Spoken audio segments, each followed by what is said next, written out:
What is up? Some underwear Olympics. How are you guys doing? Watching a bunch of burly men in tights. Named Chop. Run and jump and Some guy named Chop. Chop is a great sports name. It is. He was Pork Chop, but then he's not fat anymore, so they just removed the pork.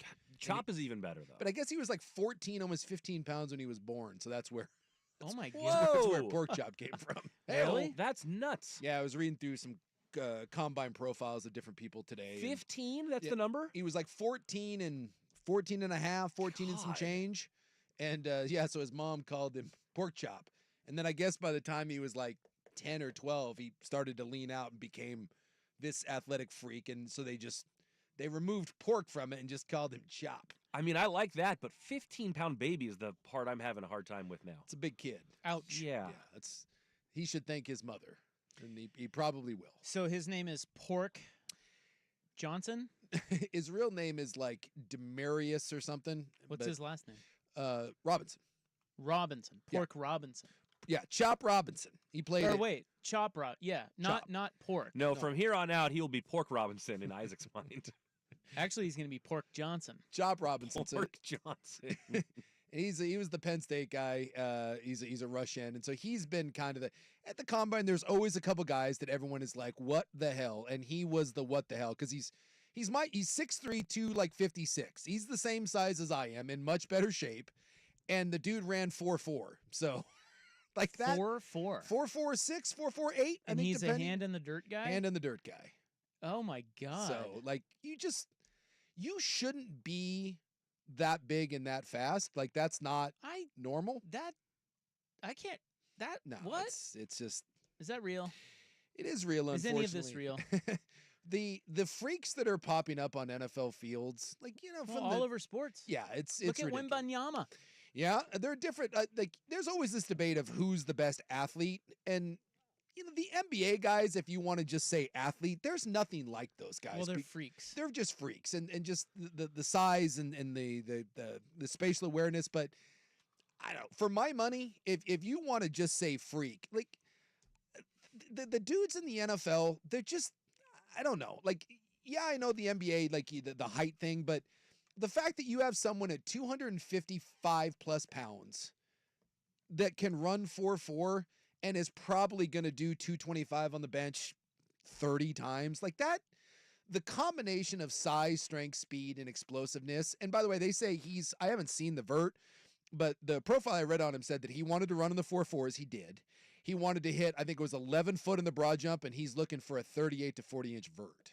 Like that, the fact that the human beings are capable of that's alarming to me. Well, it's cool to see the athlete evolve, Yeah. Every year there's somebody that's like, wait, what? Well, I mean, they're getting bigger, stronger, faster, and but, there's better training modalities, and there's better drugs.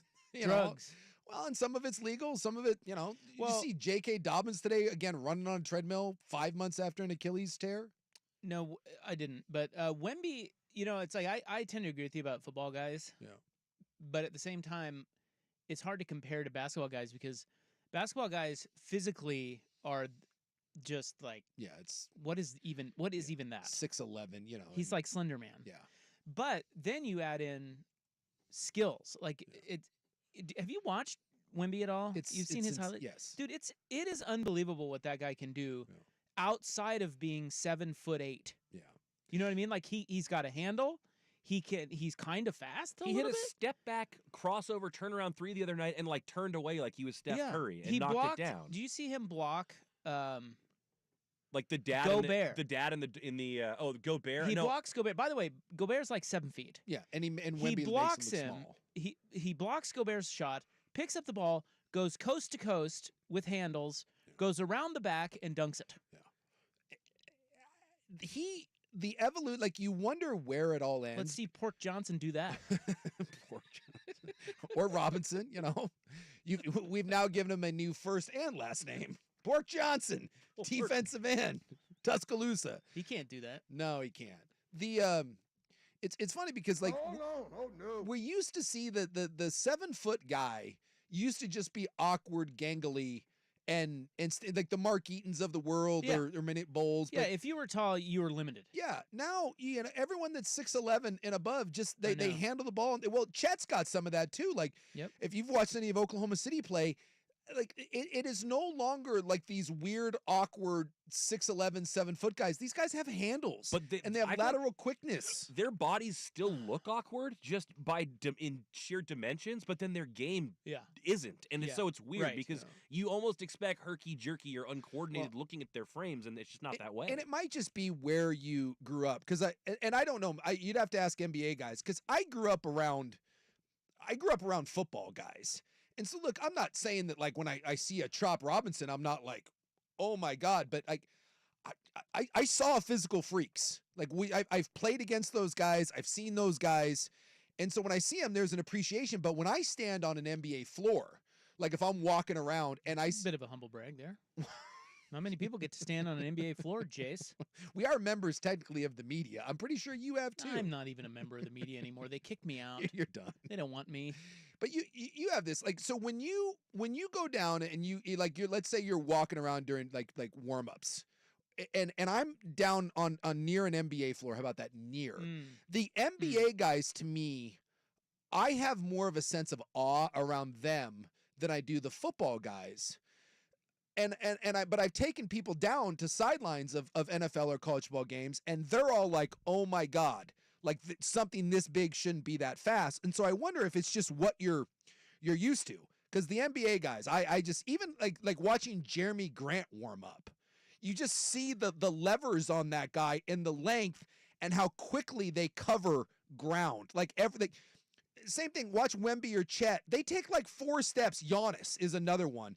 Giannis can hit midcourt, take 3 steps and elevate, and he's at the rim, and you're like, so that's the ones that wow me. But it might, like I said, might just be what you're used to seeing. The other thing for me that's kind of jarring is that when you watch basketball on TV, you watch these guards and you think, okay, they're smaller, and it's when you stand next to guards, like, I mean, Steph Curry is a legit 6'3". Like, I look up to him, but he looks small on TV. Like a guy like Luka Doncic is a house. Yeah. And I know people, joke that he's fat or whatever, but you watch him on TV, it doesn't seem like a big guy. You see him in person, you go, holy cow, that guy's enormous. Yeah, Steve Nash was that guy for me. Like, I always think of Steve Nash as this little tiny white guy. Same thing, I remember Steve Nash walking by, and he's my height. And people are like, oh, you're a big guy. I'm like, yeah, Steve Nash is my height. And like you said, he's a legit 6'3". And a lot of those guys. To think that I'm an undersized point guard in the NBA. Always, it's different. Without the handles. Without the handles. Or the jump shot. The speed, the quickness, the athletic ability. Or the defense. And Steve Nash didn't play defense Or either. the hair. Or the hair, yeah. Is it safe to say that NBA players are freaks and NFL players are specimens? I like that. Let's better. Do that. Yes. Ooh, yes. That's a good distinction. Yeah. Because I think, and this is going to sound like a slight to NBA guys, and it's not. I think NBA guys, well, I think they're more just born, and some of the NFL guys are created. You can create a specimen. Yes. Like obviously Chop Robinson You can't create Wemby. He's born that way. Yes. Like Chop is, like you said, he's 6'3", and he was a big guy. There are a million people that are 6'3", 250. But through, obviously he had some sort of building block there, but they molded that guy and you make that guy an athlete and all that training. But you see those kids that come out, that are 4 or 5-star basketball recruits, they're 6'2" when they're in the 6th grade, and you look at them and you're like, that's different. That's born. So I like that. Yeah. They're freaks versus specimens. Yeah. And then, but we have to subtract points for NBA guy because they're cookie dough soft between the ears. It is true. I mean, NFL guys are just so much tougher. Yeah. Well, and hockey guys, and that's the sport. And then baseball guys are weird. Yeah. But I think that's all the culture of growing up. I think basketball players obviously are coddled, the AAU stuff. Hockey guys, dude, there's just so many small town kids, and that's the most blue collar sport. And by the way, when you grow up doing it, you have to punch people, and you're gonna get punched. Yeah, I was reading about a guy. I was reading about hockey. Oh, really? Yeah. Were you at the Winterhawks game last night too? No, did they win? No, it was a hell of a tilt. They lost. Yeah, 4-3 to Moose Jaw, but I'll tell you what, Moose Jaw had some dudes. That's a great name, Moose Jaw. Yeah, the Moose Jaw Warriors. Now is that damn it!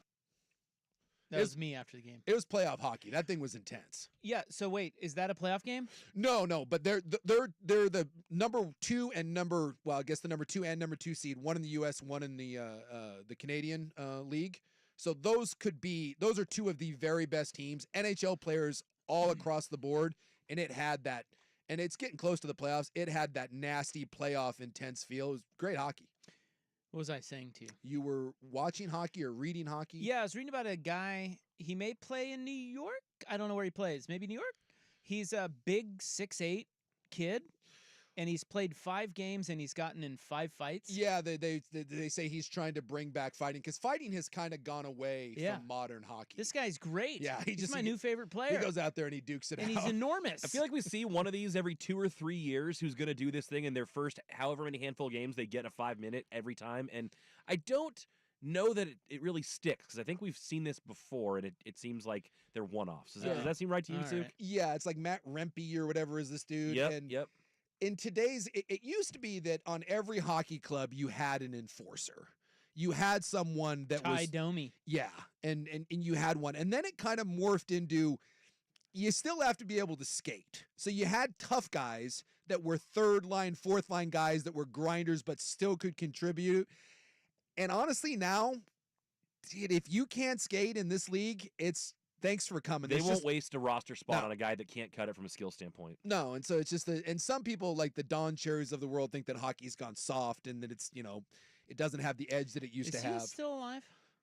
I think Don Cherry's still kicking. I thought he died. Did Don Cherry die?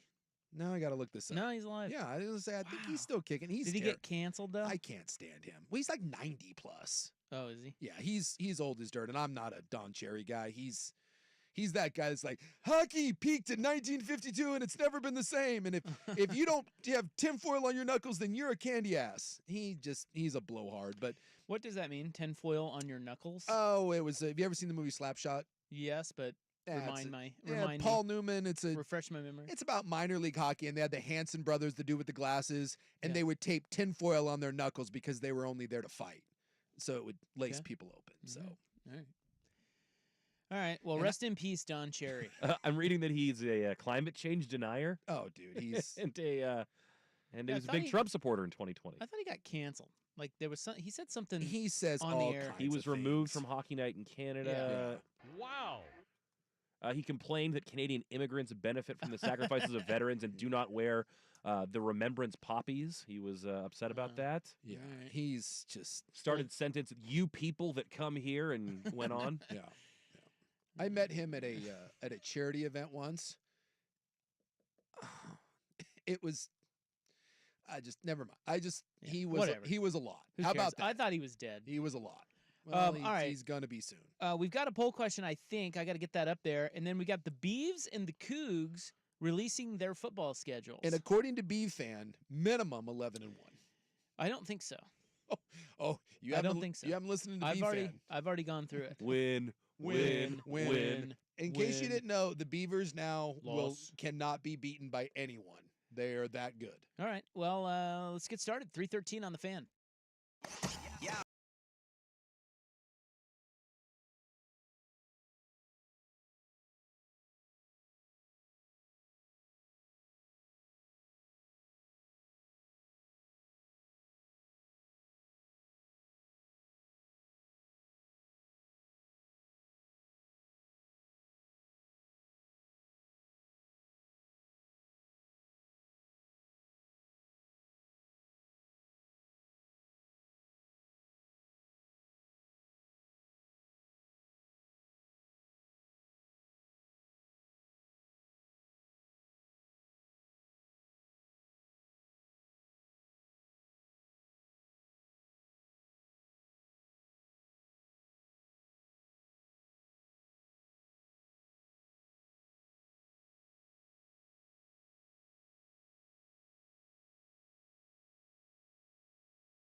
Out for football. We'll get to those in a moment. But first, our poll question on X at 1080 The Fan, brought to you by AAA Heating and Cooling, family business helping families for over 60 years. AAAIAQ.com. Yesterday's question was, which Western Conference team will be the most dangerous in the playoffs? Suns won that at 43%. Warriors 27%. Mavs 22%. Lakers only 8%. They came back from, 21 down last night in the fourth? Yeah, they did. Yeah. 19 from LeBron. It's the largest fourth quarter comeback of LeBron's career. Yeah. I wouldn't count him out, man.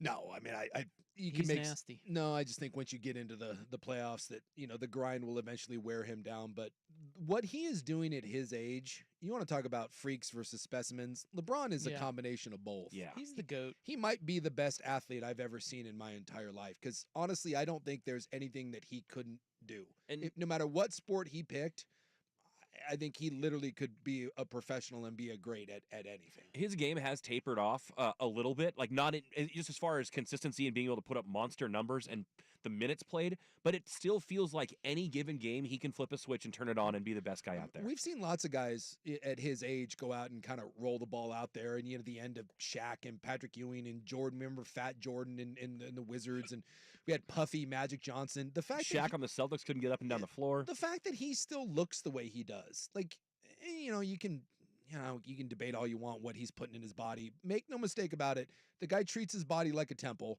And the fact that he's at his age and is in the shape that he is and hasn't kind of morphed into that kind of aging superstar body that we all see. I mean, for God's sakes, Luka has it and he's in his 20s.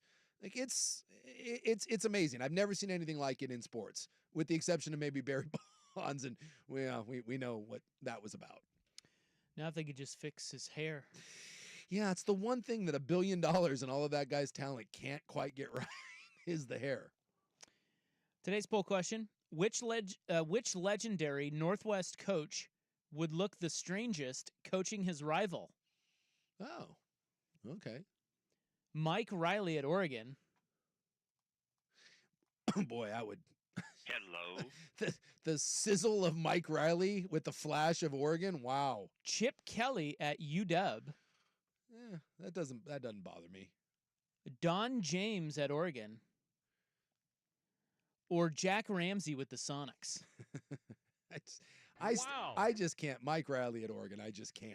Is that a runaway winner? I just can't. I feel like Jack Ramsey's going to be close. Yeah, I don't know why. Like, I can picture any of those other guys on the sideline. I cannot picture Mike Riley. Like, you imagine Mike Riley doing all those photo shoots that they do, like in the throne room and like the Nike stuff. I just can't. I can't see it. I don't know why. I think we're playing the varsity. That one takes the cake for me. So vote hard. It is on X at 1080 The Fan. Let's go through. You want the Cougs or the Beavs first? What do you want? Well, we can get through the Cougs and then on to the Beavs. So we'll touch on the Cougs and then we can dive into the Beavs, because as someone on the Vancouver Ford text line said, my buddy already said that legitimately college football playoff for the Beavs if we can just get past the Ducks. I swear, like, Beaver fans believe that the only game that is a challenge to them, the only one, is Oregon. And they even think that's a toss-up. Well, Beaver fan went from our program is over, like, oh my God, the sky's falling, to college football playoff, baby. National championship. well, that's kind of the beauty of sports, man. It's fun to be a sports fan. Is Hope springs eternal, right? You have hope. Yeah. That's what you have. You have hope Yes. until it's dashed. Well, And it's typically dashed every single season, Yeah. with the exception of one magical one.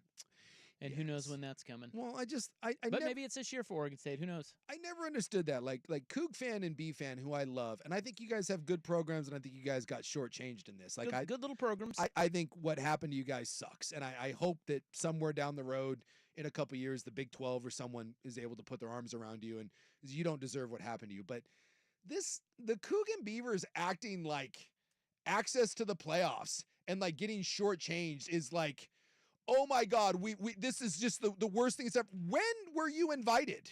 When, like, what did I miss a memo that Washington State and Oregon State are regulars in the college football championship talk, and that now because of the new system that now you're getting excluded? Like, where did I am my head buried? This is like, again, when Chris Rock was talking about, like, he was boycotting Halle Berry's pants. He's like, yeah, you know what? Not doing it. I can't, like, in what world? And now you think that with all the turmoil that's gone on and the coaching changes, Washington State, by the way, it turns out they made all their coaches take 5 to 10% pay cuts. Like, in what world now do you think that, like, 11 and 12 wins is handed to you? What, because you're playing Boise State? That you're playing Cal? That these are just like walkover games? It's fascinating me, just the mentality that happens now on a seemingly week by week basis with Cougs and Beavs fans. Well, it's a college sports fan. It's like mental gymnastics. It's what we do. Okay, yeah, let's let them have their fun. Well, I think about that too. Like when BYU, like a BYU fan is like, "Hey, do you think we can win another national title?" No, you can't. Hey, just won at Kansas. There's zero chance of that, and I mean none. Wait, you're talking football? Football. Oh, well, yeah. They're like, we're in the Big 12 now. Cool. You're still recruiting with no alcohol and no sex. Yeah, something tells me that the best players in the country aren't coming there. Like, I think sometimes college football fans, there's like it's a disease. It just like creeps into your brain and you have like you get dementia and you forget about what the last 100 years has been. I would say that probably college football specifically. Yeah. But maybe just college sports in general. That is probably the most out to lunch fan. Right. Of all the sports fans. Yes. I mean, the college, it's like, what? Yeah, it's bizarre. But, I think it's fine. It's not bizarre. It's human nature. It's fun. It's sports. Like, it's like that JJ Redick thing, we never played it last week, but he went on a big rant of like, hey, do fans want to get smarter or what? Did you hear that? Yeah, I did hear that. And I was looking at that going, and I like JJ Redick, but I was like, dude, you are out to lunch. Fans do not want to get smarter. They think what they think. Yes. Sports is it's a release, an escape for them. They don't. I mean, what are you talking about? If anything, fans want to be lobbed softballs. That's right. Well, just let them think what they think and let them go through life thinking, they're crazy. And I think that has become society in general. It's why we live in echo chambers. No one wants to hear an opposing viewpoint.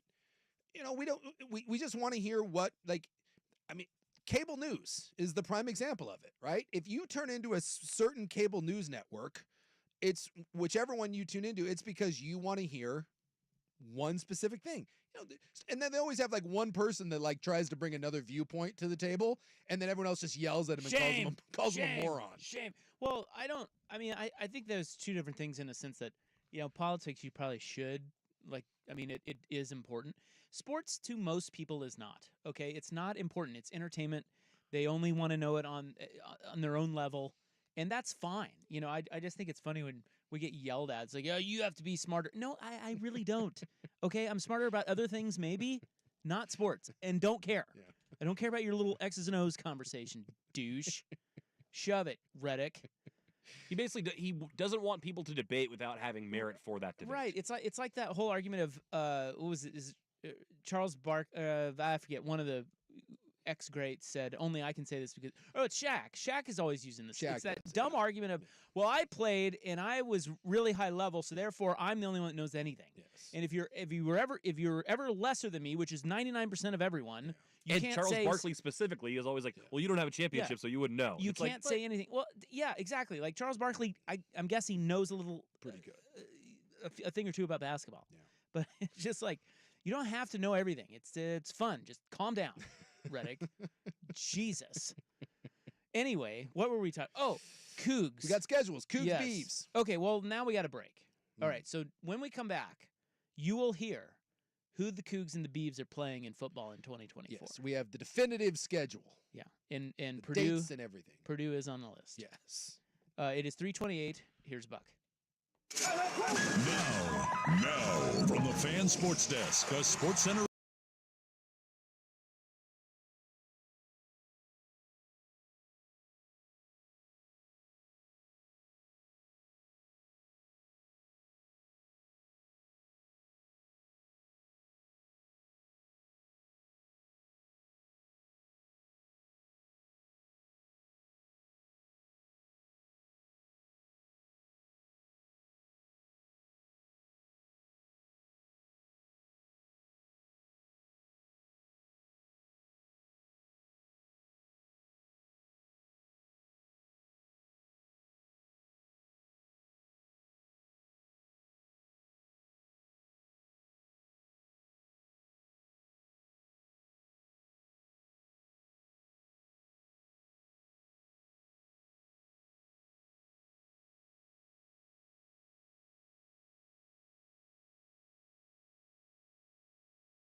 All right, the Beavs and the Cougs have announced their football schedules. They've pieced them together for 2024 here. Yeah.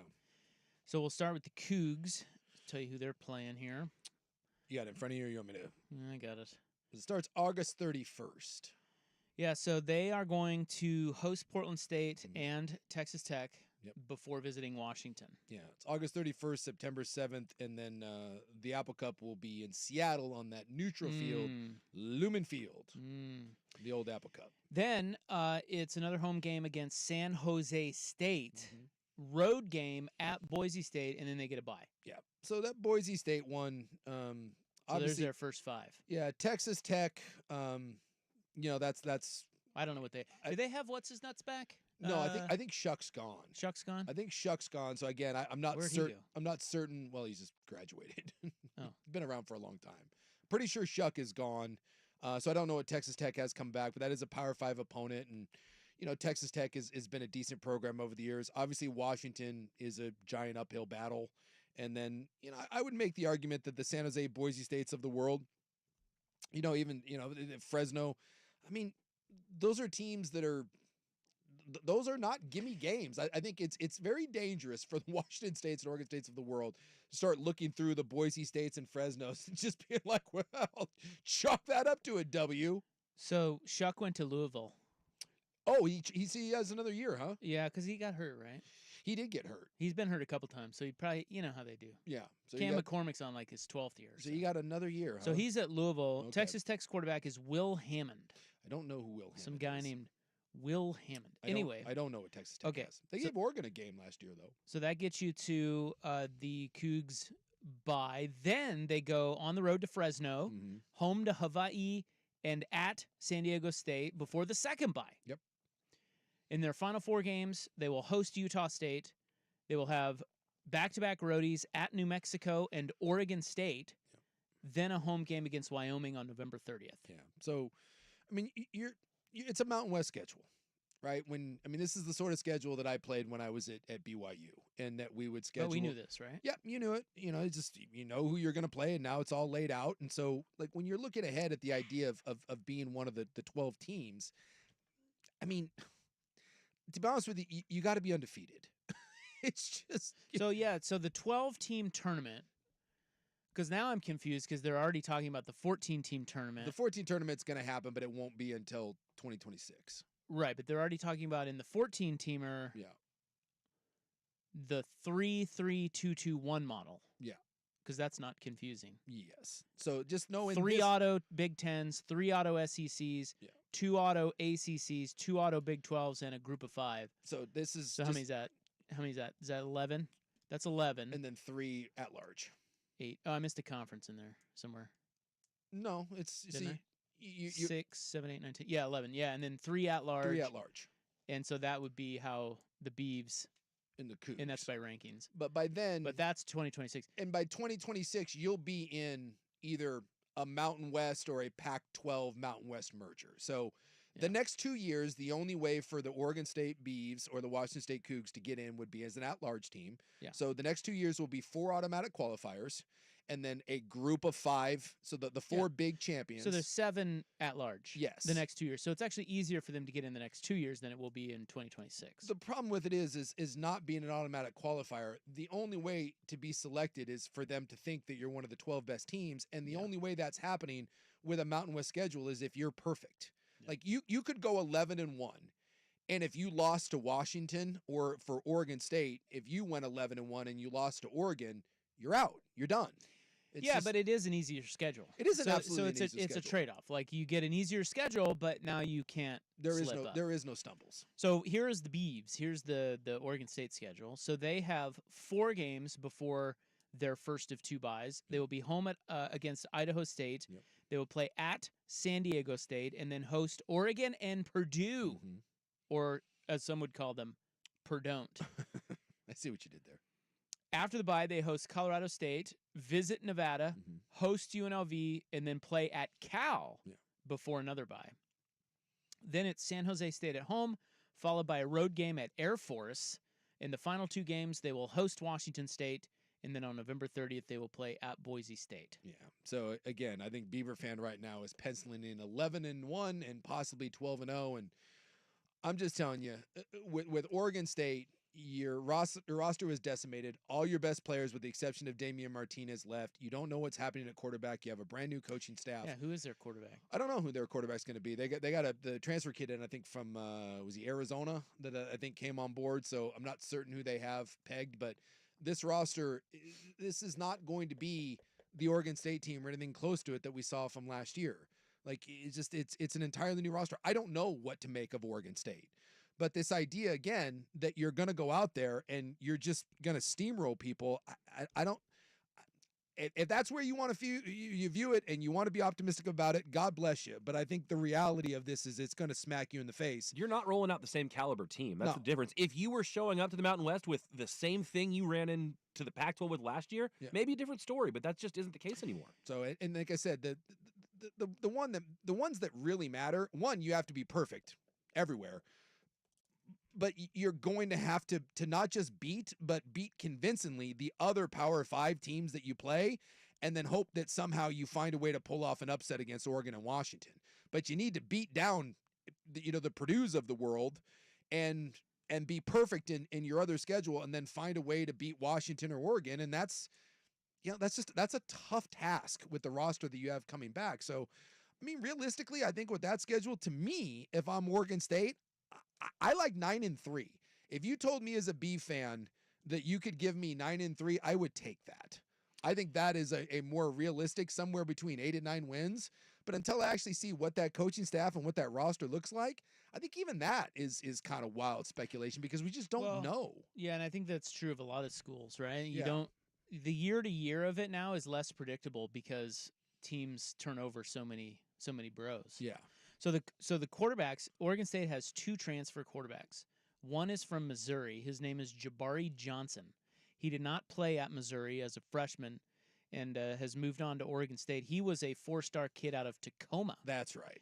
He is back at Oregon State. Okay, and then the other kid is from Idaho, and his name is Giovanni McCoy. And they are expecting those 2 guys to compete. Ben Gulbranson is still there, as is Travis Throckmorton. Look, no offense to Ben Gulbranson, who seems like a really good kid, but if that's your quarterback, you're in some trouble. And your offensive line, I think Joshua Gray's back, if I'm not mistaken. Outside of that, I think you have a brand new offensive line. You lost your tight ends. I'm trying to think from a receiver position. I don't think any of the big receivers are back. I know you lost your best returning defensive lineman, your best returning linebacker, your best returning secondary guy. Look, it's going to be tough. I think there's going to be some real growing pains here, and we don't know what Trent Bray and his staff is going to bring to the table. So I'll say this. I think it's going to be a fun year to watch and see where Oregon State's at. I think Oregon State has tried to do a better job of maintaining we're going to try to continue to fund this at a big boy football level, maybe a little bit more so than Washington State, who, again, came out. I saw today that the Washington State coaches, everyone had to take a 5 to 10% pay cut, which I'm sure sits real well with coaches. This is tough. And so I think if you're Oregon State and Washington State, to me, the goal is the idea of a football playoff is just absurd. You're just trying to weather this storm. You're trying to weather this storm and land on your feet in 2 years to find a way to end up in one of the conferences, namely the Big 12. I wonder if they, now that you see the schedule, do you like the fact that they're playing the Apple Cup and the Civil War? I still do. It's like the best game on the schedule. It's really the only, like if you're looking through this, if you're a B fan, like what game excites you? Like, I mean, outside of Oregon, does Purdue get you hot and bothered? I guess you got Washington that State. Air Force game could be pretty cool. Yeah. Is that at Air Force? Yeah. Air Force, by the way, cool place to play. Been there. I've said this all the time, that this was my biggest regret about choosing to go to BYU as opposed to stay in the Pac-10 at the time. Was I loved at BYU when we went and played the Alabamas of the world and Notre Dames and Florida States and that, but it sucks, man. The middle of the year when you're staring at UNLV and you're staring at New Mexico, sucks. It's my biggest regret. And I think that is going to be, that's going to be a bit of a downer. That's going to take some adjustment, but hopefully it doesn't last more than 2 years. And if it does, then that's just going to become your new reality. But it really does become about those handful of games. But even remember like Pat Hill and those Fresno State teams, it was like, we'll play anyone at any time, right? And they did have some of those big moments. But as good as those Fresno State teams, those Boise teams were, or some of those Utah teams were in the Mountain West, going undefeated in any league is really, really hard. Like it doesn't happen very often in any conference. So I just think that there's a bit of a delusion right now about the quality of football that is being played by some of those universities. And this idea that you're just going to go in and you just boat race everybody because they're viewed as lesser than you. And by the way, Washington State and Oregon State over the years, you've been beaten by those teams plenty of times when you have been a Pac-12 school. Let's not act like the San Diego States and the Fresnos and the Boise States haven't jumped up and punched teams like that in the mouth plenty of times. And that's not going to change. All right. Well, there you have it. Beavs, Cougs. The schedules are set. Up next, the Stand Your Ground law may strike again. You read about this? No. Oh, yeah. That's kind of scary. Yeah, it pertains to the Kansas City Super Bowl celebration shooting. Oh, my Lord. Yep. Really, we're doing this, huh? We are. It's 3:45 on the Fan. Hey! You know, is there anything that isn't awesome that has nation in the like Timber Nation, Seven Nation Army? Nation is a very comforting word. Yeah. Yeah. Like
So, latest on the Super Bowl celebration shooting that happened in Kansas City. ABC News put out this story, and they are merely spitballing here.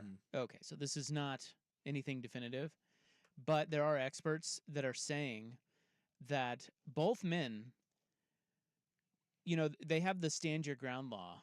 Sure. In Missouri. And if you don't know what that is, it's been used before. It's the idea that if you are threatened, and you feel that your life is threatened, you have every right to defend yourself, including with obviously shooting. That's the whole in Florida. That's been used several times, including the Trayvon Martin case. Correct.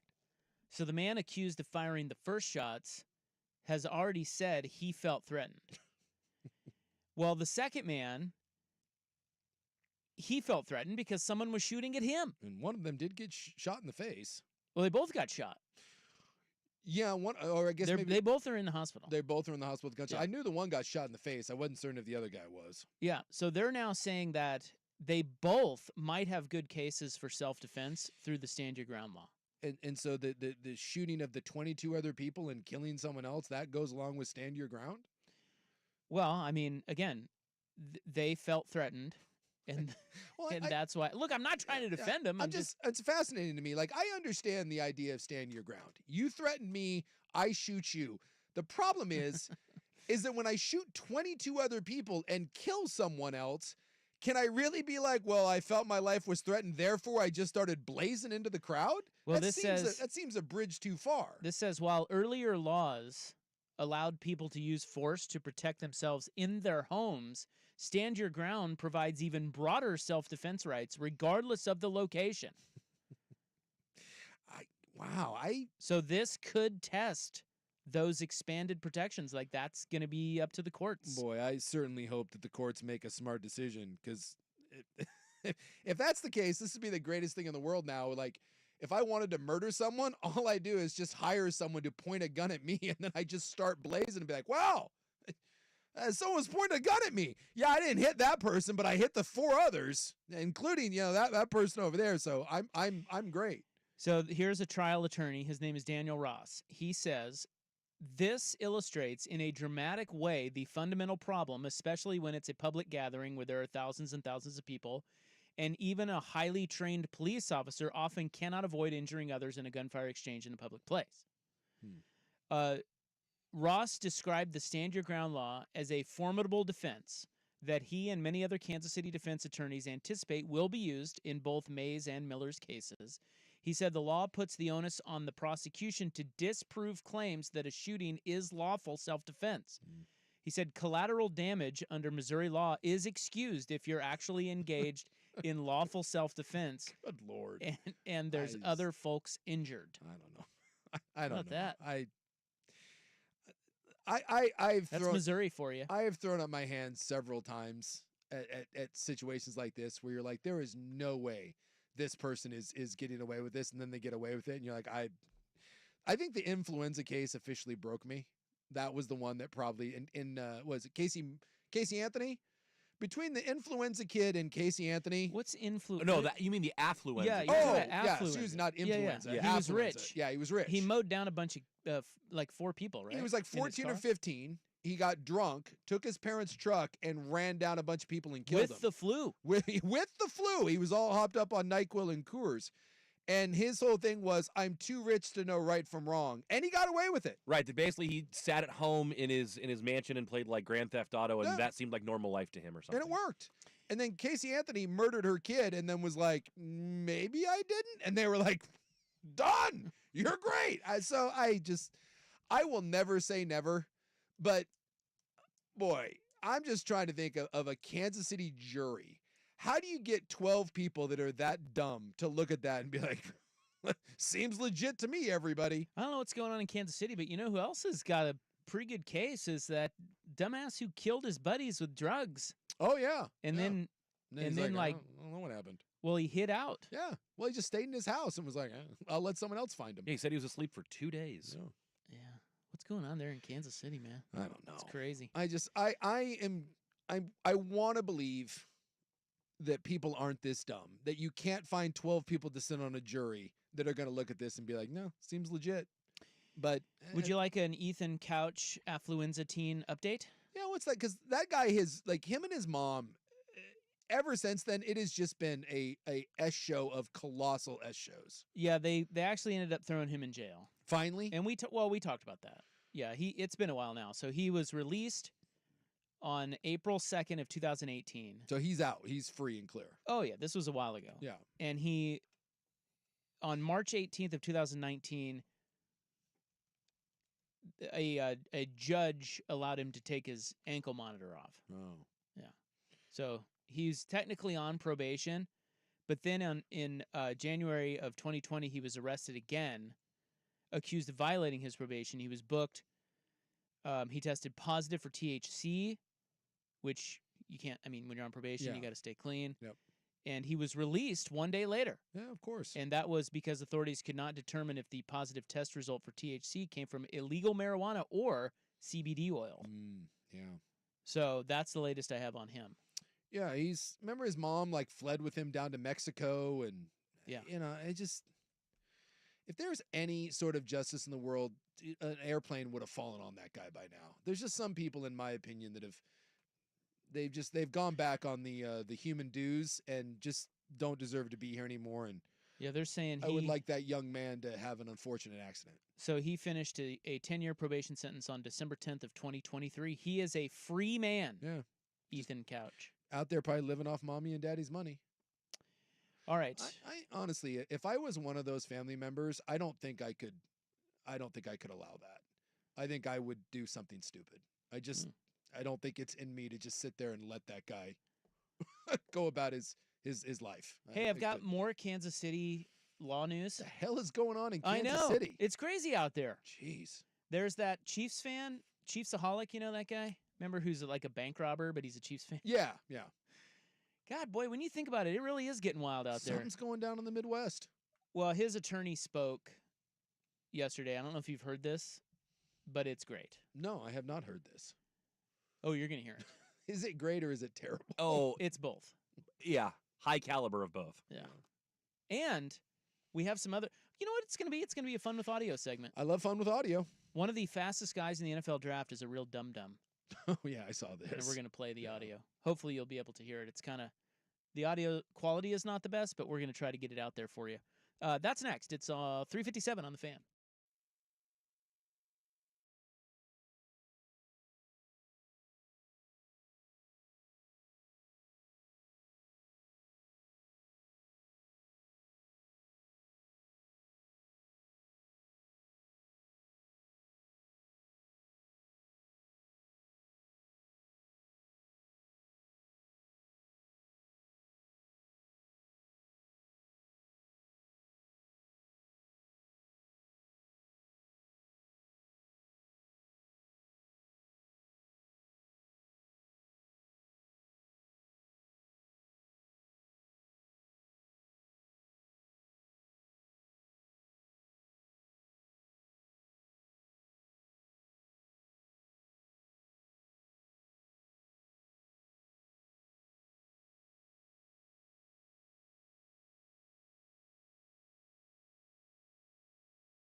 right, welcome back. It is second hour of podcast broadcast here. Greatness. Yeah, I mean, I guess. Yeah. Somebody asked us if we were on Spotify the other day, and I didn't know the answer to that. I believe we are. We're on Twitch. We're on. Are we on Spotify? I'm pretty YouTube? sure we are on Spotify. Yeah. Dude, that's pretty big time. Look at us. We are everywhere where podcasts are available, which includes Spotify. Yes. And to the YouTube people, yes, I have another black eye, and Black guy? I can't talk about it. I What fell happened? down some stairs again at my house. Did that happen in New Orleans? And no, No, he didn't have this yesterday. No, I just I something happened at the house, and I'm not allowed to talk about it. But you know, it's I'm okay. And Does your wife beat you? just I run Are into you a battered I husband? run into a lot of doors, and I fall downstairs, and you know, it's She's pretty volatile. I'm clumsy, I've been told, and you know, I need to be more careful and maybe a little you know, less sharp with my tongue. At least that's what I'm told. But yeah, I'm fine. Well, But you probably deserved it. that's what she says. I got a good one though here though. Yeah, so All right. Xavier Bob Duar. Bob Duar. Bob he looks like a white bro, okay? The Is that his reporter will tee this whole thing up for you if you want it. Yeah, no, but I actually want to go through his crime spree first. Gotcha. Because I want people to know what we're talking about here. So this guy, his name is Xavier. He is a Kansas City Chiefs fan, and he shows up to Chiefs games as Chiefsaholic. yes. And he wears you can't tell who he is. He's got a full body Chief Wolf suit on. Yeah, and then he wears like Zuba pants and And a jersey yeah, that it's says a- Chiefsaholic on it, I think. It's a whole thing. Yeah, so he's a whole bit at He's the like games. he's like their Darth Blazer. Well, he has now, and we've known this for a while, but he's now been caught and charged. Yes. He has admitted to a double life as a prolific bank robber. Yeah. Who knew? So And I money wanna- laundering too, because you got to clean the money. he's 29 years old, and like I said, he just looks like a regular bro. Yeah.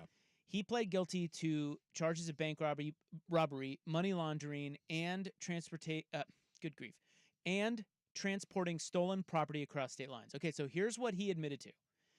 He admitted to committing or tried to commit 11 robberies at banks and credit unions, 2 of them while on the run. Yeah.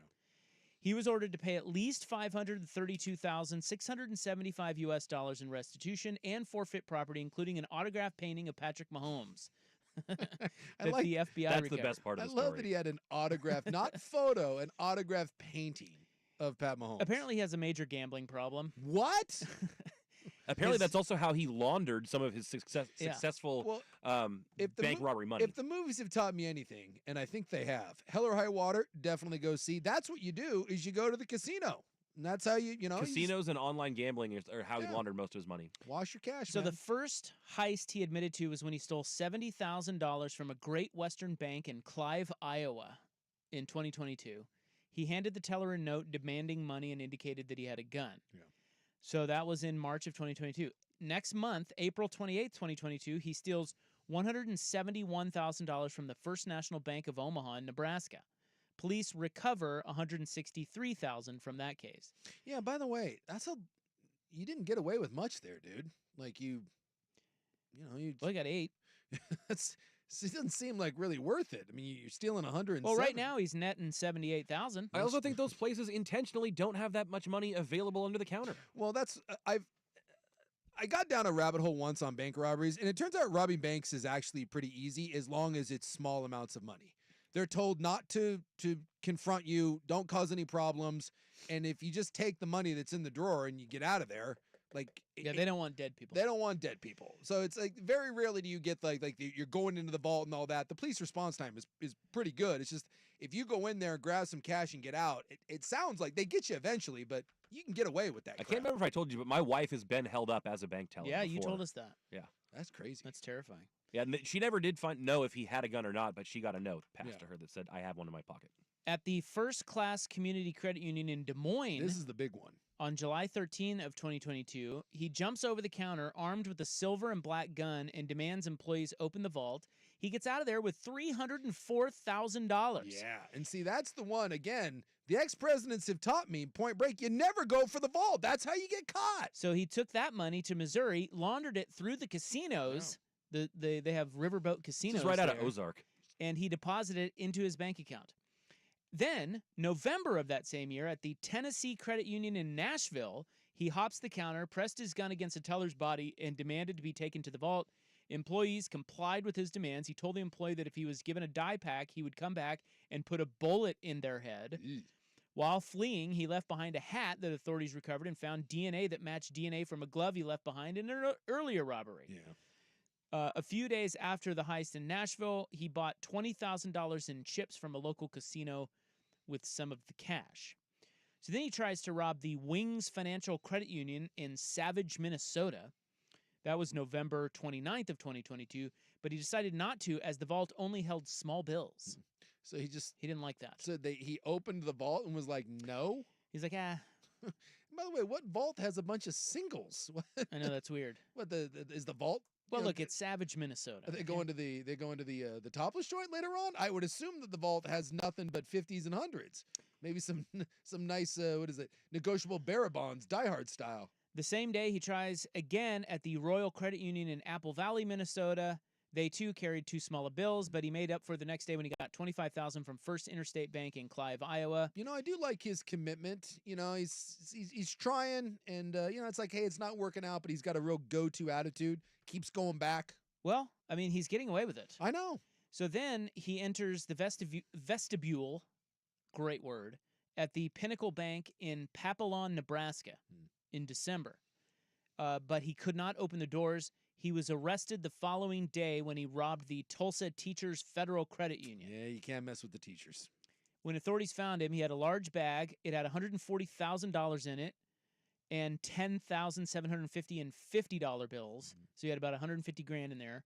A search of his Mazda 3 turned up goggles and gloves. Investigators also found sports bet slips totaling $24,000 and credit union deposit letters for $20,000 and $50,000, respectively. Well, I mean, so during his spree, he won 2 big bets at the Argosy Casino in Illinois. He won that Mahomes would win MVP at the Super Bowl and that the Chiefs would win the Super Bowl. That netted him over $100,000. That was the Eagles' Super Bowl. Yeah. Wow. Days after receiving that check, he had been released from custody on bond after his arrest in Oklahoma. He cut off his ankle monitor, fled that state, and used his gambling winnings to purchase a car in Henderson, Nevada. Was that the Mazda 3? By the way, very sensible car purchase. While on the run, he robbed 2 more banks, one in Sparks, Nevada, and one in El Dorado Hills, California, before he was rearrested July 7th in Sacramento. My God! He's going across 2/3 of the country. Yes. He faces up to 50 years in federal prison without parole. His sentencing hearing is scheduled for July 10th. Yeah, something tells me he's not going to be able to pull the affluenza thing. He's going to jail for a long, long time. What's crazy is how long if he were a little smarter. He had just disappeared. Well, and if I'm not mistaken, I thought part of the way his identity was found out, and I know that there were other things connecting him, and there were DNA clues and stuff, but that I thought he wore the Chiefs mask to one of these robberies, and people are like, that looks like the guy who sits in the front row, and he was like gone on the run, and they're like, well, maybe it is the same guy, and it was. Yeah, but I mean, again, if I robbed a bank as Darth Blazer, no one would think that Darth Blazer is robbing banks, right? But people saw like the snapshot of the guy, like if you know this, and then people are like, I think that might be, and they put 2 and 2 together, and it was him. What if, again, like the ex-presidents, we just have the super fans, like Fireman Ed, Darth Blazer, Chiefsaholic. Was that weird Cowboys guy that, the Cowboy Owl guy or whatever? Broncos Barrel Man? Yeah. They just go on a crime spree across the country. Sounds like a good reality show. Good Lord. And by the way, he declined interviews, but I saw that he made a written statement where he apologized to his family. Who's he? You talking about this kid? Chiefsaholic guy.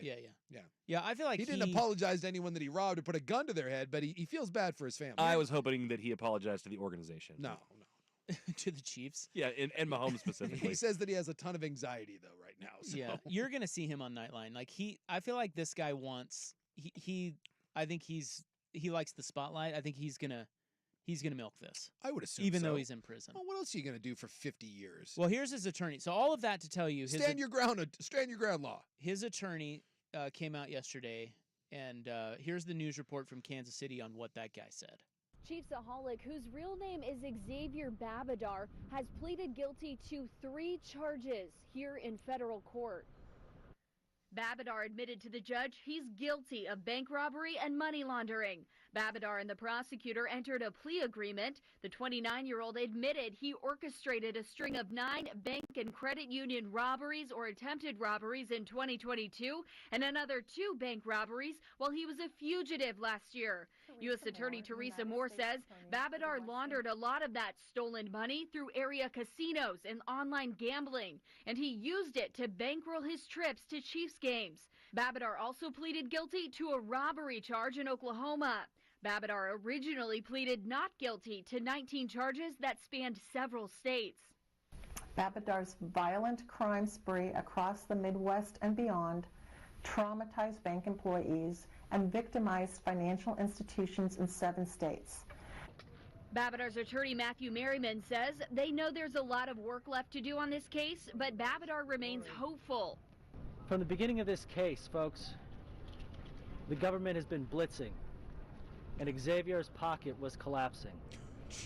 But today, Xavier stepped into the pressure. Oh my God. He took responsibility for his actions. He stood up in court, humble and repentant, and admitted what he had done. Under the terms of the plea agreement, Babadar must pay back more than $500,000 he stole. He will also have to forfeit an autographed painting of Patrick Mahomes the FBI recovered. Babadar could face 50 years in prison. Sentencing is scheduled for July 10th. Reagan Porter, Fox 4, working for you. Oh, working for us. Oh, yeah. Okay, How well, douchey is that attorney, I know. by the way? I'm going to play the whole thing. You want to hear let's hear what the attorney... That's the douchiest thing that's ever been said in a press conference. It's bad. He goes with the football analogy. You know, you just got to, you got to bring people along. Good Lord. In case they're not following. I think he should get an extra 10 years for that. From the beginning of this case, folks, the government has been blitzing, and Xavier's pocket was collapsing. But today, Xavier stepped into the pressure. He took responsibility for his actions. He stood up in court, humble and repentant, and admitted what he had done. Under the terms of the plea agreement, Babadar must pay back more than $500,000 I thought it was different. he All right, stole. so By the way, there you go. Like, Good times. you stood up, like, you got caught. You Thank didn't pull a 7 and turn yourself in. So here's my serious question. What's the attorney doing? Is he just doing bits? Is he thinking that this is like clever marketing for him as a lawyer? What is? Yes. Yeah? Yes, Yeah, I think he's getting his name out there. Well, yes, these attorneys know that they get more clients when they do things like this. Yeah. He knows he's going to go viral, and he's going to get a few calls. And he's also teeing it up that Xavier. Come interview me, and he's also teeing it up that his client is like, is remorseful, and like I guess he's trying to minimize, how much he's going to get hit. But I think the bigger thing is, he knows that's going viral, and he knows his phone's going to ring at his office. And by the way, you know how we know that Xavier here is a terrible dude? You know where he went to school, and he's a super fan. Missouri. No. BYU. Kansas State. Oh, God, really? Yep. Should have seen it coming. He's a Kansas State bro. That's not shocking. He wears Kansas State tank tops, goes to the games, Manhattan. It's probably where he learned it. Yeah, that's too bad. All right, guys. Douche. I have more audio. There's the expose on that guy. Can I also just say, in general, Wild ride. Probably pretty fun while he was doing it, though. I would guess so. Maybe a little stress. Maybe a little stressful. Stressful, as but exhilarating. As the pocket collapses. As a gambling guy, like he needs that. He needs the juice. He needs the dopamine. Although it didn't feel like he did anything cool with it. Dude, he won $100,000 in sports bets. Yeah, and then did what? Like, well, look, it's all none of it's. He's going to prison, but I mean, he bet it. That's kind of cool. I guess, yeah. Lay it on the line. It's better than like putting it in a IRA. That's true. I do not think I am capable of being friends with a super fan. Could you be?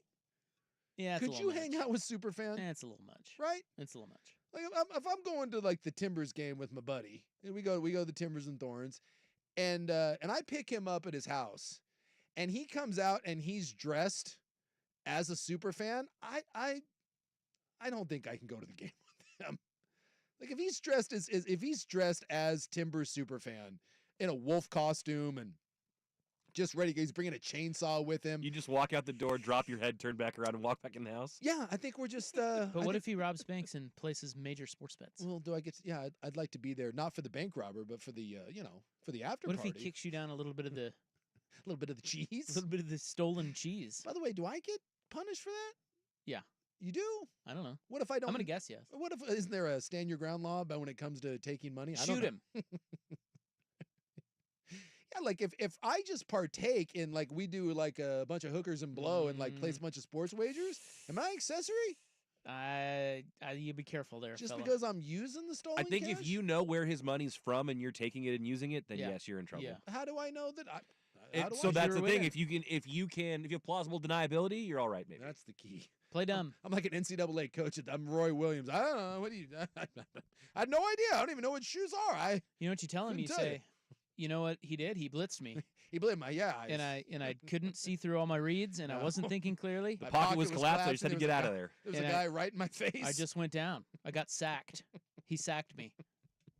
Sacked It's me not my with fault. cash and good times. I can't be held accountable for that. All right, one of the fastest guys in the draft is a dum-dum. Next on The Fan. The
So do you remember when Oregon played Texas Tech? There was a guy on the field for Texas Tech. He's a DB. His name is Tyler Owens. And he is at the Combine. And now this audio is a little tough to hear, so if you don't hear it, we'll recap it for you, but I want to see if you can make this out.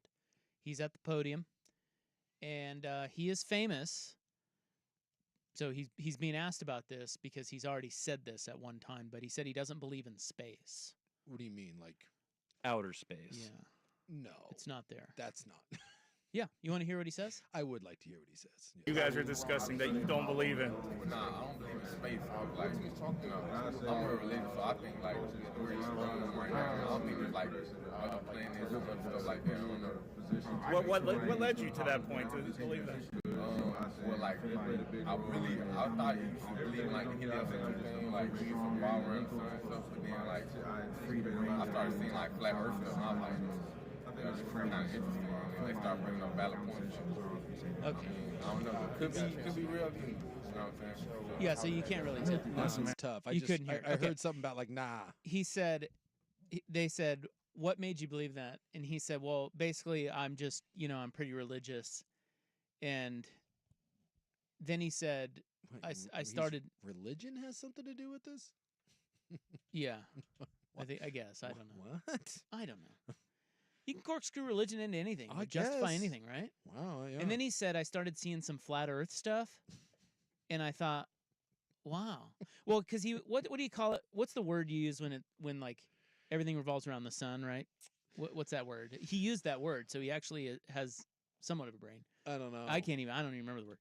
Anyway, he's like, I used to believe in that. Yeah, here's what he said. He said that I don't believe in space. I'm real religious, so I think we're alone right now. I don't think there's other planets and other stuff like that. Oh my God. He then went on to say, I thought I used to believe in the heliocentric thing. Heliocentric. Where we used to revolve around the sun and stuff. Yeah. But then I started seeing flat Earth stuff, and I was like, this is kind of interesting. They started bringing up valid points. So, I mean, I don't know. Could be real, couldn't be. Yeah. Oh my God. Tyler Owens. What do you think about that? Well, one, I think he's a moron. Flat Earth, baby. This is the problem, though. More information is available to us than ever before, and I swear to God, we're getting dumber. We're just getting dumber. It's just him. It's not all of us. It's all of us. It's just we're.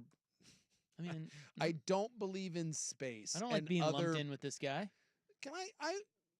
You don't believe in other planets? I know. What? That's the worst one.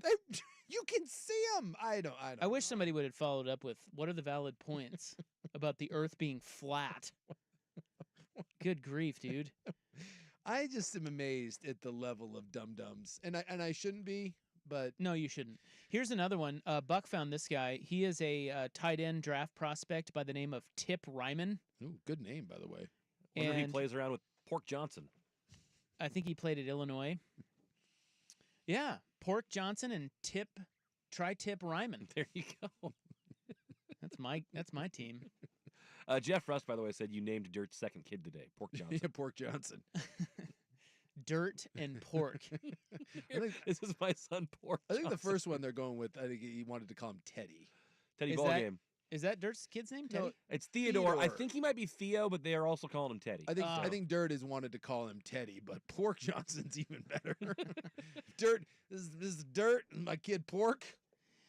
He said, this guy's quote that is making the rounds, he said, have you ever seen a baby pigeon? How do we know the power lines aren't pigeon recharging stations? He's a part of the Birds Aren't Real movement. Yeah. Because no one's ever seen a baby pigeon, according to him. You only see Have you ever adult seen a pigeons. baby pigeon? Huh?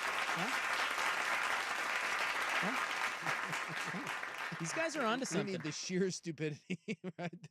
Where's the youngs are getting smart. Where's the Herzog quote? The sheer stupidity of or whatever that is that we have. Oh, where is that one? The enormity of their stupidity is just overwhelming. Overwhelming. Just sometimes, it's just. I think it's awesome that pigeon recharging station conspiracy theories are emerging at the Combine. I'm not sure which is worse. Of all places. Not believing in space and stuff because I'm pretty religious, or pigeon recharging station. Well, let's go. Power rank the three. You don't believe in space. That's number one. You think the Earth is flat. or you believe in pigeon recharging stations? Number one is space. It just Okay. and other planets and stuff. That's He doesn't think they're real. That's number one. That big phony think- Saturn. To be fair, he said could be, Yeah. couldn't be. Can So, I, he left it open. Let me defend him for a moment. Please. Is it possible that he was just talking about other life? It And he doesn't- got confused. I don't think so. I think that's what he was saying. He said he didn't believe in other planets. He said that, but I don't think that's what he meant. I think what he meant was, I believe we're alone. We're like God created us, like type of thing. Yeah. And so he's just confusing. I think he's just Does he's he just know- not very well Does spoken. he know that there are other planets out there that don't have life on them? Is he familiar with that? Look, yeah, like I said, I think he that guy, and I don't mean to call anyone out, but he's 2/3 a moron. I mean, the first thing he said is, I don't believe in space, Yeah. not I don't believe in extraterrestrial life. Look, I'm just trying to. Yeah, I know you are. You really it's a can't. read. It's trying to just- help the guy. But you know what? He can play football, and you don't need That's right. to know about space. You to- drafting that guy after that? Does that matter? I don't know. Well, Deion Sanders said that it doesn't matter when it comes to defensive players. You don't mind drafting dum-dums. Yeah. So I mean, if he can cover, he can cover. How good? Yeah. Look, See ball, get ball. I hate to be the one to, I'm not saying I'm the smartest guy in the world, but I was often floored at the level of just the interesting folks that I bummed across in my time in the NFL. There's some. You have to be football smart. You got to be able to digest a certain level of information, but you can be very, very naive to the outside world and be very good at the foosball. And that has not changed. But that level where you don't believe in space and stuff. Does that make you want to go to Texas Tech? Well, and this is what I say all the time, like the idea of student athletes, and I don't even blame these kids. I played with guys at BYU that were like this. They're incapable of being in college, and it's not their fault. It's not the right you place. put them in classes, and then obviously they're passed through, and they're given easy majors, and they get tutors, and work is done for them, and professors just kind of scoot them aside, and people get very critical of that. But that man and a lot of these guys, they can't exist on those campuses. They do not. It'd be like if you dropped us right now in the middle of an astrophysics class, and we're like, "Hey, good luck." Like you just, or like you had to go sign up for a math class. You had to sign up for a high level algebra class. Oh, and by the way, it was taught in Mandarin Chinese. Like you don't have the skills. You're a man in a land of soup, and you're only armed with a fork. It just doesn't work. And so I don't fault those kids. The system has failed them. But yeah, you run into some very, very interesting people in the world of professional sports. Can I also give you a little pigeon lesson? Yes. The reason we don't see baby pigeons, which you don't really, is because they don't leave the nest until they're grown. Look at you. Is that the same for crows? Because the Vancouver 4 text line wants to know why we don't see baby crows either, that this bird thing may have some legs.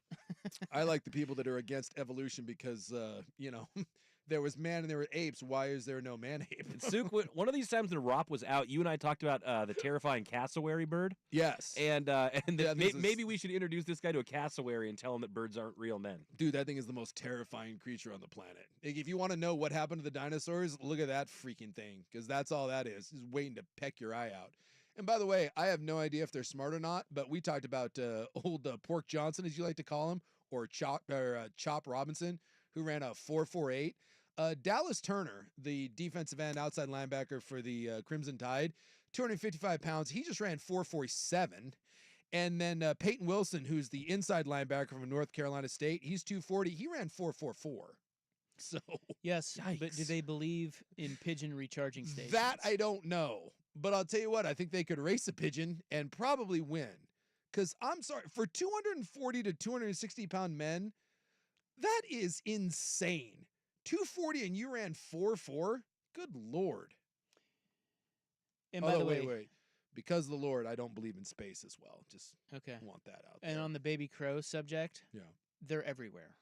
I don't know what that guy's talking about. What, does he live in a prison? I don't know. I don't feel like I've ever seen a baby crow. That seemed to have validity to me. You've never seen a baby crow? I feel like I've seen just the giant ones, the big-ass crows around my house. Start looking for baby crows. Where will I find them? With other crows. I have a bunch of crows at my house. Babies? They're everywhere. Or just adults? You know what? I'm gonna be.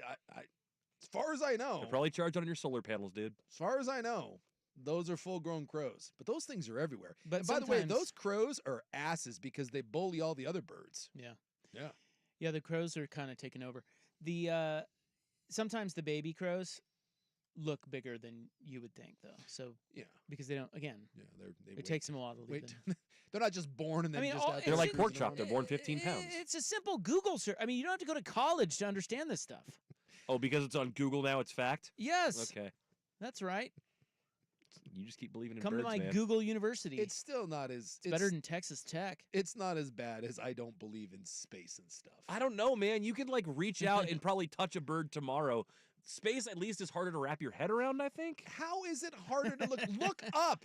What happens? Look around the birds in the trees right there. If you just keep going up, do you run into God if you just go high enough? Obviously, they are both ridiculous, but I think the birds aren't real thing is way harder to believe. I need to talk to this man. I would love to sit down and what satellites? You have a cell phone in your pocket right now. You have a smartphone. Yes. Where do you think the signal comes from on that? Sky. Way up there, but not outer space. The Lord. the Lord. Not heliocentricity. The Lord created Apple. Unbelievable. Is it? It really is. I would think that somewhere along the way, some sort of intelligence would have been knocked into your head, but nah. He's young. Those scientists better check their hypotenuses, dude. All right. Was it? Who had one during the Hard Knocks? What quarterback had something like this? Well, it was Jared Goff. Yeah, he didn't know where the sun rose. He didn't or know set. which west or east on west the or sun. east. I think is what he was saying. Was that the one? Right? He couldn't figure out where the sun, rose and set. Yeah. Which Yeah. Look, that may have looked bad, but in this thing, the sun clearly sets in the east. And this, even a fool knows that. Even Tyler Owens knows that. And this whole rotation, dude, that guy's Neil deGrasse Tyson compared to that. All right, we've got to move on because In the News is coming up next. We've got a Dukes of Hazzard story. Ooh. Here's Buck.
29, 2024. It is time now on our show for In the News. I'm your noted and humble newsman. Today is Leap Day, as you know. Yes. February 29th. So that's kind of cool, I guess.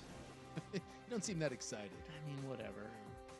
Actually, I'm ready for March. This weather sucks. Dude, last night driving home, that was an absolute S show. Come on, weather. It's also National Surf and Turf Day. Ooh, I like a good surf and turf. Yeah, who doesn't? But my preferred surf and turf, ribeye shrimp. Oh, yeah? Yeah. So, serious question, though, here. Does that mean we only get the Surf and Turf Day once every 4 years? It's always on the 29th, or it's always on the last day of February? Boy, I don't even know what to make of that. Yeah. Because we should have it more than once every 4 years, I think. I don't even believe in surf and turf anymore. It's like space. I don't believe in leap year anymore. No, it doesn't exist. Now I kind of want surf and turf. I think I'd go filet and lobster. Yeah. Everyone goes lobster, and I don't mind lobster, but I just, shrimp to me is like, that's like number 3 on my all list, like of all food. So lobster, I like shrimp too. I don't mind it, but I just find shrimp to be way more versatile. Lobster's pretty rich. I find like lobster and crab, while I both enjoy it, anything that has to be doused in that much butter, what are you hiding? What are you hiding, lobster? Well, that's why I think surf and turf is great, is because the surf on its own, yeah, I'm with you. It's like, but you add it with the steak, yeah. Now you're talking. Yeah. So I like when you give me a steak and then you give me an option to throw a couple shrimp tails on there. Now we're like, all right. Maybe a little blackened jumbo shrimp. Oh yeah. Down in New Orleans, I had shrimp probably about 17 different ways, and every one of them fantastic. Hey, we just missed that anniversary. Yesterday was the anniversary of that. Who do you think you are? I am! Who do you think you are? I am! Might be the greatest moment in Who sports do you history. think you are? I am! Who do you think you are? I am! Who do you think you are? I am! I'm still waiting to accomplish something in life that's cool enough that I can break that out. Can you imagine the tea No. flowing in that guy? Who do you think you are? I am! If I ever have a hole in one, I think that's when I'm going to break it out. Like if I ever have an ace, good idea. 100%, I'm turning to the other people in my group, throw my club, and doing, who do you think you I am? That's a good bit. A driver is lucky to be alive after a moment of looking away from the road led to a 200-foot plunge off an embankment cliff. You can't do that. And this moment was caught on dash cam. It was wild. Did you see it? Freaking crazy. Oh my God. Oregon State Police posted the shocking video on Wednesday, which shows just how quick and catastrophic distracted driving can be. Baby. The short clip shows a car coming straight down the roadway, missing a curve, and then launching off the embankment like a ramp. I mean, it looks like Dukes of Hazzard. Yeah, it looks like full-on intentional. It looked like they're going like 45 or 50, and they looked down, and they just did not go off the bend in the road where the road bent. And it doesn't just go down the cliff. It flies through the air at high speed before disappearing out of the frame. As a matter of fact, it kind of goes up. Yeah. It kind of reminds me a little bit like that's when I remember the Tiger Woods crash. That's what they said, is it was like a steep corner. If you're not paying attention, you hit the median and just like keep going.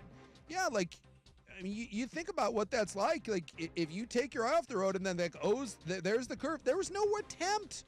They just Peter Pan right off the thing. Probably just playing on his phone or something. Yeah, right. Yeah, it's nuts. And by the way, it's the footage isn't from inside the car. It's someone behind. Someone, coming the other way. Yeah. Someone was like, were they filming? No. They weren't filming, but someone caught it on dash cam. So again, everything's filmed now because it's some rural road. It's amazing that someone caught it. So the incident happened on Highway 224 and Southeast Tong Road in Clackamas County. Police say the driver took their eyes off the road, landed approximately 200 feet down an embankment, and they are okay. Yeah. They lived. Was able to get out of the car. You just get out. You're like, wow. Did you say what they were driving? It's a nice little advertising for the safety of that vehicle. This looks like a little black SUV kind of, maybe. What is it? Like maybe a CRV or something like that? Yeah, it looks like a mid to small size black SUV, perhaps. It doesn't say here perhaps what a it Subaru is. Forester. Tell you what, those Subarus are built to last. They are, man. Dude, that's wild. I will say that's the one thing. Like I drive a smaller car, and I think about this sometimes when you see like wrecks, and like a Ford Excursion gets into a wreck with like a Honda Civic, and it worries me a little bit having a smaller car. All right, up next, Salem has a little bit of an issue. Should it be criminal? 447 on the Fan. This is the Fans' Window into Sports, a view into today's top stories. Brought to you by Window Nation, online at windownation.com. LeBron rocking it. Step back, three on the way. Bottom. The fifth three of this quarter for LeBron James. There's that signature move. And Dave, on the other end, in this quarter, he's taking the challenge. I kind of like that call. Here's the three. It's on the way. Bottom! Well, LeBron, 21-point fourth quarter comeback.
Who ran a 4.47, just jumped 40.5 inches.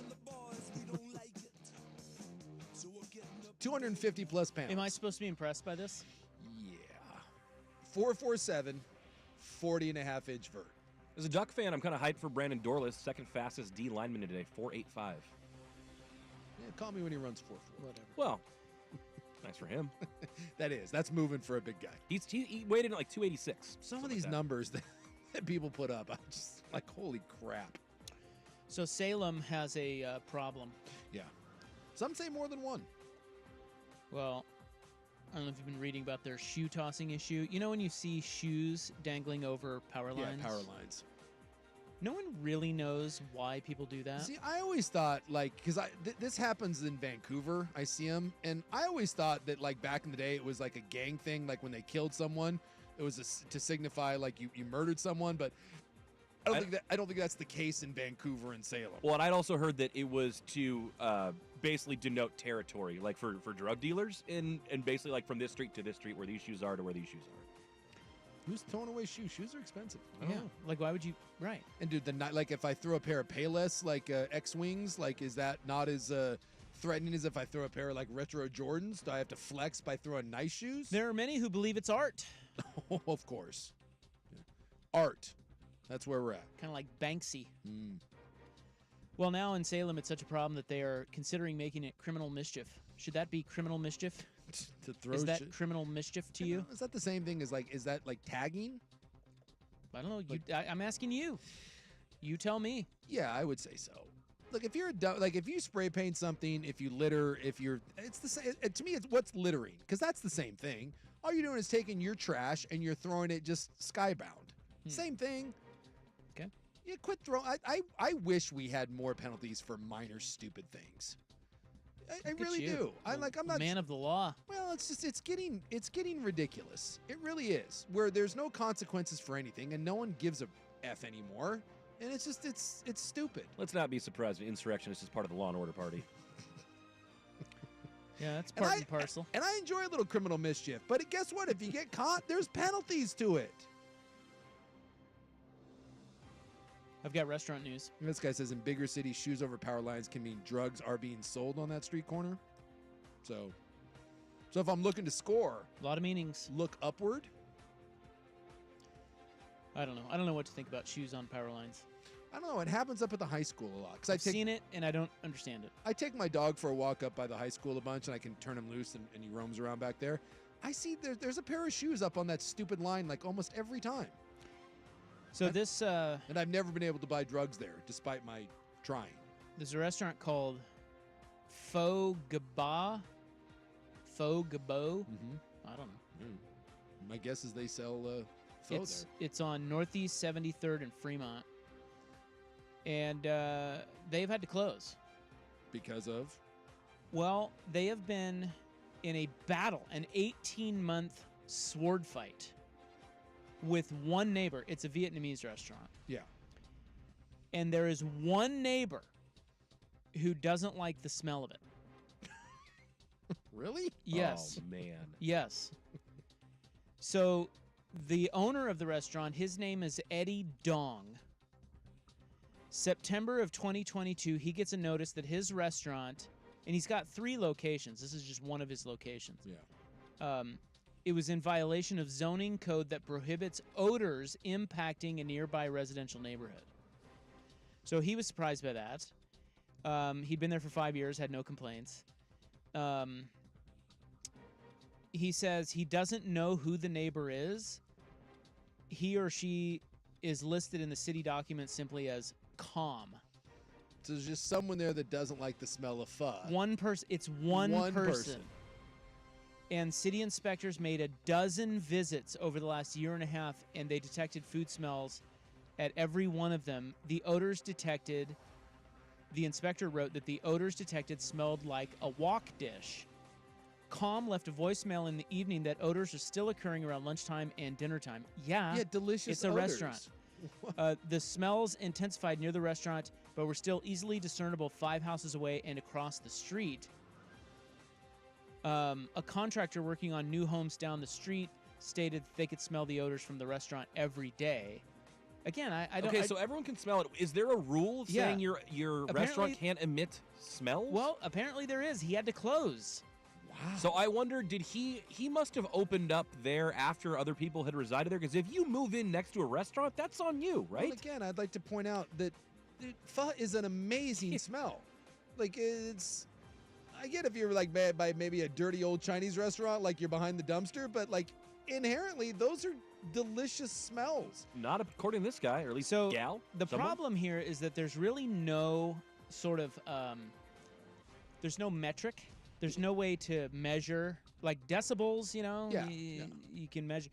This you can't measure. It's basically just the inspector's nose. So So they shut him down. Boy, can we be That less? stinks. Is it possible for our state to have our head up our ass more when it comes to businesses? Is it at all possible?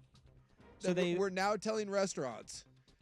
So like the gym I used to go to was in a parking lot right next to an Olive Garden, a Red Robin, and what was it, like a spaghetti factory. And every day you'd walk out of the gym, it was like you could smell fries, you smelled garlic. It was amazing. So could I then say that this is offensive because I'm going to the gym to be less fat, and I walk out and I smell delicious French fries and like pasta, therefore those restaurants all have to get shut down? You walk around lots of parts of cities that have I know. apartments, and there's tons of food around. So I don't agree. get how this is a. Well, it's one person. That's what it is. Like if you raise enough of a stink, no pun intended. Yeah. You can, like Squeaky wheel Can I gets the raise a grease. stink about homeless camps? No, you cannot. Yeah, get in line. Well, I'm just saying, if we're going to talk about smells, Urine? I would like to raise my hand on that one, and yet nothing seems to be. I So- feel so bad for Mr. Dong. So this guy, It's awesome. His name is Mr. Dong, by the way. He did a deep clean of his exhaust system. He researched charcoal filters at a cost-effective solution. He even started grilling meats at the other locations and then driving them over to his. So to this guy went out location. of his way to fix it and still got shut down? He did, and they said that they recommended a $40,000 filtration system as his best bet, but he couldn't afford that. That's brutal. Could I go fund me for that guy? I would tell you that Mr. Dong, if you just give me a couple bucks, I'll go over and just beat the person that's complaining. How about you just go like the town and you get Ben Affleck and company to take a metal bar and go over it, hit someone in the leg with it, and tell them to mind their own business, Karen. So he said that the pressure is mounting from COM, whoever that is, but he just keeps getting fined is what is happening, and he can't afford it. And that's why he just fined. Is there like a code he's violating though, or something? Like fine for what? That someone else is annoyed? Correct. Yes. That's crazy. Jeez Louise. I don't know. I just sometimes you read these stories, and whenever I read them, like you see them like posted on Facebook, whatever. You're like, that's not real. It's just propaganda. It's like someone just out there throwing crap against the wall, and you're like, no, it's sadly real. Some dude lost his business, had to shut down because one person didn't like the smell of his delicious fish nightmare rain soup. I mean, that's just. He's had a rough go. He said apparently that restaurant had been broken into 9 times. God. I feel for him. Yeah, seriously, where's the GoFundMe for the donger here? Well, there probably is one. There should be, and I'd donate to that. He said he put up a sign on his window that said, "Please do not break windows and doors. No money inside. Thank you." And they kept doing it anyways. Yeah. So he's just like, "F it. Yeah. I'm out of here." His other 2 are in the burbs, so good grief. Hopefully they're doing better. Yeah, someone said maybe it's a vegetarian thing. Vancouver 4 text line, the meat is murder. People that can't stand the smell. Or of they could be delicious meats. racist. Yeah, it's possible. Just throwing that out there. Does anyone else now want some pho or pho? No. No? I don't. I kind of do. Got me thinking about it. I want lobster. No, now I want pho. All right, that's your In the News, Feb 29, 2024. The Hot 5 at 5 is coming up next. College football playoff news, and the Beavs and Cougs have announced their football schedules. That's next on The Fan. Time is money. At Lafe's Auto Collision Centers, we take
welcome back. Hope you're having a nice little Thursday. It's your Sports Bros, Rop and Sook.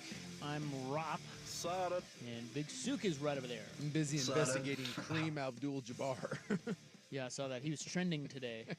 And not Kareem. Cream. Yeah. As in, like, whipped cream. Apparently, he's the white Kareem Abdul-Jabbar. From Indiana State, and he's fat and he wears sports glasses. I'm not certain. Yeah, I guess he clinched the league title. He had like 35-8. You've never seen a less athletic 35 in your entire life. That must be maddening. Does he have the sky hook too? It's not really a sky hook. Is just like everything he does looks like an 8th grade unathletic boy, and yet it goes in. It's not a real sky hook because it is just kind of a one-arm set shot. But he had 35-8 in a clinching win for Indiana State. But I would assume that if you're getting beat by a guy like that, that has to be the most maddening thing on the planet. Like, if you're getting whooped by Giannis, just an athletic freak, you're like, eh. But you're losing to that guy, Robbie Avila or whatever his name is. Mm-hmm. If you're getting your ass kicked by Cream of Wheat Jabbar, that has to just be disheartening. The likes of, like, you can't come back from that. Without being nearly as impressive, he kind of has some of that Nikola Jokic game. It's all below the rim. It's kind of shifty. Yeah, and tricky, but please do not. No. I'm just saying that the style. Yeah, but anything like doesn't look that athletic either. There's a difference between not looking athletic and having mitts. Like, and he's got old lady fat on. Like that, and that's another one that blows my mind. Like, you're in college, like you're at Indiana State. Do they not have a strength and conditioning program? Like, he doesn't need it. I guess not. You should have seen the bingo wings when he was a freshman. He's dominating. Well, it's true. Like when he goes to clear out, that arm fat just kind of goes over and whacks someone, clears some space for you. He's out there balling. All right, coming up this hour, little look at the combine and today's headlines. Next hour, science news kicks off the club. Probably should be making headlines, but it isn't. Fake science. Fake news. Like the outer space being real. And if we have time, we have our college football grab bag. But, right now, the Hot 5 at 5. Hot topics, hot opinions. Oh, golly, I'm hot today. And hot air. It's time for the Hot 5 at 5. That's hot. The Hot 5 at 5 on Primetime with Isaac and Sue. No, I mean it. That's very hot. The Hot 5 at 5 with Isaac and Sue. Brought to you on The Fan by Victorico's Mexican Food, the most popular burrito spot in Oregon. Online at victoricos.com. Number 5. Well, no surprise here, but Caitlin Clark announces she'll be entering the WNBA draft after this season at Iowa. Maybe staying in the Midwest, though. She will likely be the number 1 pick, and that could be Indiana. She's going to Indiana. The Indiana Fever, and so I guess the searches for Caitlin Clark in Indiana are like through the roof. It's breaking Google right now. Maybe they could just move to Iowa. Yeah, there you go. Isn't it the same thing? Iowa, Indiana. It's like, yeah. Do they share a border? Is that a stupid question? Flip a coin. They do share a border. Okay. Wait, that is not a stupid question. Do they? I don't know. Like maybe Ohio does with one of them? I think they do. I think they do. I don't know. No, they do not. Yes, he told you. Illinois is in the way. She's just 18 points from breaking Pete Maravich's all-time NCAA scoring record for men or women. And she has 1 regular season game left, so watch her. On Sunday, she and the Hawkeyes host number 2 Ohio State. She'll break it there, but does the tourney, like the Big Ten tournament or the NCAA tournament, does that count, or is it just this to break? This is regular season. She has 18 points to break Pete. Number 4. Against the number 2 team in the country. Something tells me she's going to get it, and hopefully it's on another 38-foot three. Well, if she doesn't get it, she is going to shoot 50 times. Yes. And have you seen Nike did that great campaign, You Break It, You Own It? They're selling those shirts now, and they're selling out everywhere. It's pretty cool. She's a very easy story to get behind. Warriors' Andrew Wiggins going to be out indefinitely due to a personal matter. This also happened last season. Second time this has happened with him. It's kind of odd. They're saying kind of behind the scenes, I was reading into this, that his father was battling a serious illness, and that was it got leaked last year, and so and he's a very private, very family-oriented guy. So I think most people think it's related to that, but we'll wait and see. The Dubs are in New York tonight. They jumped out to a 14-0 lead. Currently lead 31-19. We do get Chet versus Wemby, Part 3 this evening. Let's go. Oklahoma City won each of the first 2 meetings by a lot. Battle of the Freaks. Well, Oklahoma City is really good, and San Antonio, despite Wemby, dude, they kick rocks. The Blazers are in Memphis tomorrow. No DeAndre Ayton. Well, they got no anybody. Have you seen their injury report? Brian Rupert's back. It's long and illustrious. Wish you'd stop leaving him out. Asked whether Geno Smith will be the Seahawks QB1 in 2024, their new coach Mike McDonald said he can't answer that right now. Said he's unfamiliar with Geno and Drew Lock and is in the process of learning who they are. He did say at least one likely figures into their plans, although a Bleacher report today stated that Geno has been given assurances that he will not be traded. Yeah, so they picked up the guarantee. He won't be traded. That doesn't mean that he'll be the starter, but he will be on the roster. So Drew Lock is out. Most likely. One would think. Caleb Williams thought to be the first attendee at the NFL Combine to ever decline medical exams, but that's exactly what happened. Yeah. Elsewhere, Chop Robinson of Penn State, defensive end, dude ran a 4.48 40 today. 260 pounds, basically. He ranks 25th on Mel Kiper's big board. I read, too, that I think Marvin Harrison has said not only is he going to turn down Marvin Harrison Jr., that he's not just going to turn down medical at the Combine, but he won't run even at a pro day. Yeah, he's not even attending anything. I don't think he's doing interviews at the Combine. He didn't show up. Apparently, he's just saying, you know who I am, and draft me or don't. I love that. I'm in. College Football Playoff Management Committee met last week, already talking about a 14-team playoff beginning in 2026. It would allow for 3 automatic bids from the Big Ten and the SEC each, 2 automatic bids from the Big 12 and the ACC, and then 1 auto bid for the highest-ranked G5 team. This leaves just 3 at-large spots, which would go to the 3 highest-ranked teams, regardless of conference. Now, this is just one model being discussed. The nuclear option is that the Big Ten and the SEC could leave the NCAA altogether. Yeah, basically what and by the way, the 4 buys would all be in the Big Ten and the SEC. The top 2 teams from both would get buys. And by the way, they want a bigger percentage of the money. Like, they're basically telling everybody, you do what the hell we want or we will leave. And if you're it's working. Well, it is working because look at the ACC, which by the way is going to lose Clemson and Florida State and Notre Dame. They're going to all join the Big Ten. What leverage does what is the Big 12 and the ACC going to do? We're going to do our own thing. Hey, Kirk Scholes, man. They're going to shut up and take whatever the SEC and the Big Ten want. And number 1, the Beavers and Cougs announced their football schedules for the upcoming season. Oregon State has 4 games before their first of 2 byes. They will be home against Idaho State, a road game at San Diego State, then hosting Oregon and Purdue. After the bye, they host Colorado State, visit Nevada, host UNLV, and then play at Cal before getting another bye. Then the final stretch is San Jose State at home, followed by a road game at Air Force. And the final 2 games are hosting Washington State, and November 30th they will wrap it up at Boise State. For all those people that didn't want to continue the Apple Cup or the Civil War, thank God they did, because if you eliminate those games, it's our best game. It's not even close. As for the Cougs, they host Portland State and Texas Tech before visiting Washington. Then it's another home game against San Jose State. Road game at Boise is followed by their first bye. Then it's at Fresno, home to Hawaii, and at San Diego State before the second bye. Their final 4 games are home to Utah State, roadies at New Mexico and Oregon State, and then a home game against Wyoming wraps it up on November 30th. Yeah, so we know it's a Mountain West schedule. You know, you get your 3 or 4.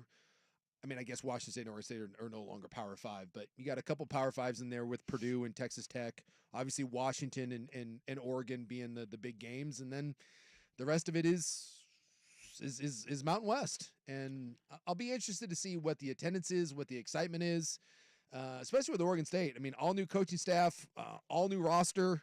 I mean, I'll be very, very interested to see the level of excitement and involvement as we get a little closer to the season for especially the Beavs. The Hot 5 at 5 is brought to you by Victor Rico's Mexican Food, the most popular burrito spot in Oregon. Order now at victorricos.com. Today's headlines, including what's happening at the Combine, coming up next on The Fan. Yeah. The home of Dirt and Spray. I'm Dirt. It is a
So now to today's headlines. We had finally the combine really started. I mean, I know everybody got in there on Monday, but yeah, it's interviews and stuff and physicals. But today was some of the workouts. Yeah, as a fan, I hate that they tell me that the combine starts on Monday, and then I have to wait till Thursday to get any discernible pretty much news. But yeah, the medical stuff you never hear about because of HIPAA laws and all that. Anyways. The one thing that came out of the first 3 days was that Josh Harris, the new owner of the Commanders, is sitting in on all their quarterback interviews, and apparently that's a bad thing. It's a bad deal. No owners outside of Jerry Jones. No owners are at the combine. Yeah. Usually the owners just let their personnel people get after it and do their job. Jerry Jones got his own fun piece of news. Did you see that one? Yeah, he's got a paternity Forced test. paternity test? Yeah. There's a girl who claims Jerry's her father. Yeah, she's like 24, 28 or something like that. We're about to find out. Yeah. The judge ordered him to take a paternity Because she says she's been getting hush money from him. Anyway, Josh Harris was in on these meetings, and I guess that's a bad. They're like, oh, he's a meddler. So Yeah. I don't know. I don't know what to think of that. I mean, it doesn't seem like that big of a deal, but I guess it's pretty rare. Yeah, I mean, what did he pay for the? Did he pay like $6 billion? He paid like $6 billion for the team that ranks last in the NFL in player survey. And that no one wants to build you a stadium. No one wants you. Like, to me, the place is a dump. If you spend $6 billion, $6 billion, dude, you want to sit. You want to sit in on a quarterback meeting? I say sit in. It's six. I think sometimes we make way too much. You spend $6 billion. My God. Well, he can. It's one thing if he's sitting in there and he's asking X's and O's questions and asking you to draw stuff up on the board. But if I'm spending that kind of money on a first round, well, I guess it'd be the number 2 overall pick, I'd like to know what the kid has to say too. Yeah, but look, he certainly can. He has every right to. It's just that most of the owners don't do that, and it's a bad sign. Look, look, I'm telling you, that Josh Harris guy so far, the signs are all bad. Yeah, and when he bought the team, everyone thought it was going to be great, and that he had like a good reputation, and they hired a good GM. But it certainly seems to be going downhill. Change the name, and then maybe we'll give you some credit because apparently he hates the Commander's name too. So today was all defensive linemen and defensive ends. Yeah, edge rushers. We had Pork Johnson, 4.4840. Chop Robinson, if you're wondering who the hell Pork Johnson is. Yeah, if you haven't caught the through line of this show yet. Penn State. 260 pounds, and he ran 4.48. And then Dallas Turner, the edge rusher from Alabama, at like 255. He ran 4.47 and had a 40.5-inch vert. And then the inside linebacker for North Carolina State, Peyton, what's his name? He's supposed to be like a second-round pick. He's one of the better inside backers. He was 240, and he ran 4.44. So, turns out some dudes can run. Wow. Yeah. Peyton Wilson, I think, is his name. Brandon Dorlus was out there, 4.8540. Yeah. Which, for at 200 almost 90 pounds, you're 6'3", 286, I think he measured. You're moving. So he's probably he's more of a 3 technique guy. I don't know if physically he stands up playing the 1 or kind of over the nose. But he'll be a good player in the NFL. I just don't know if he has necessarily star. When you look at like the Eric Armsteads of the world and DeForest Buckners, I think Dorlus is a class below those guys, but is a really quality player. I just don't, maybe a bit of a tweener.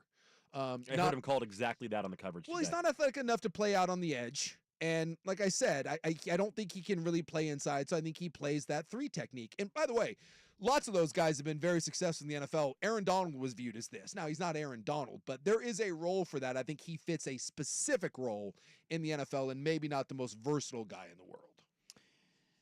See that Tom Brady ran another 40?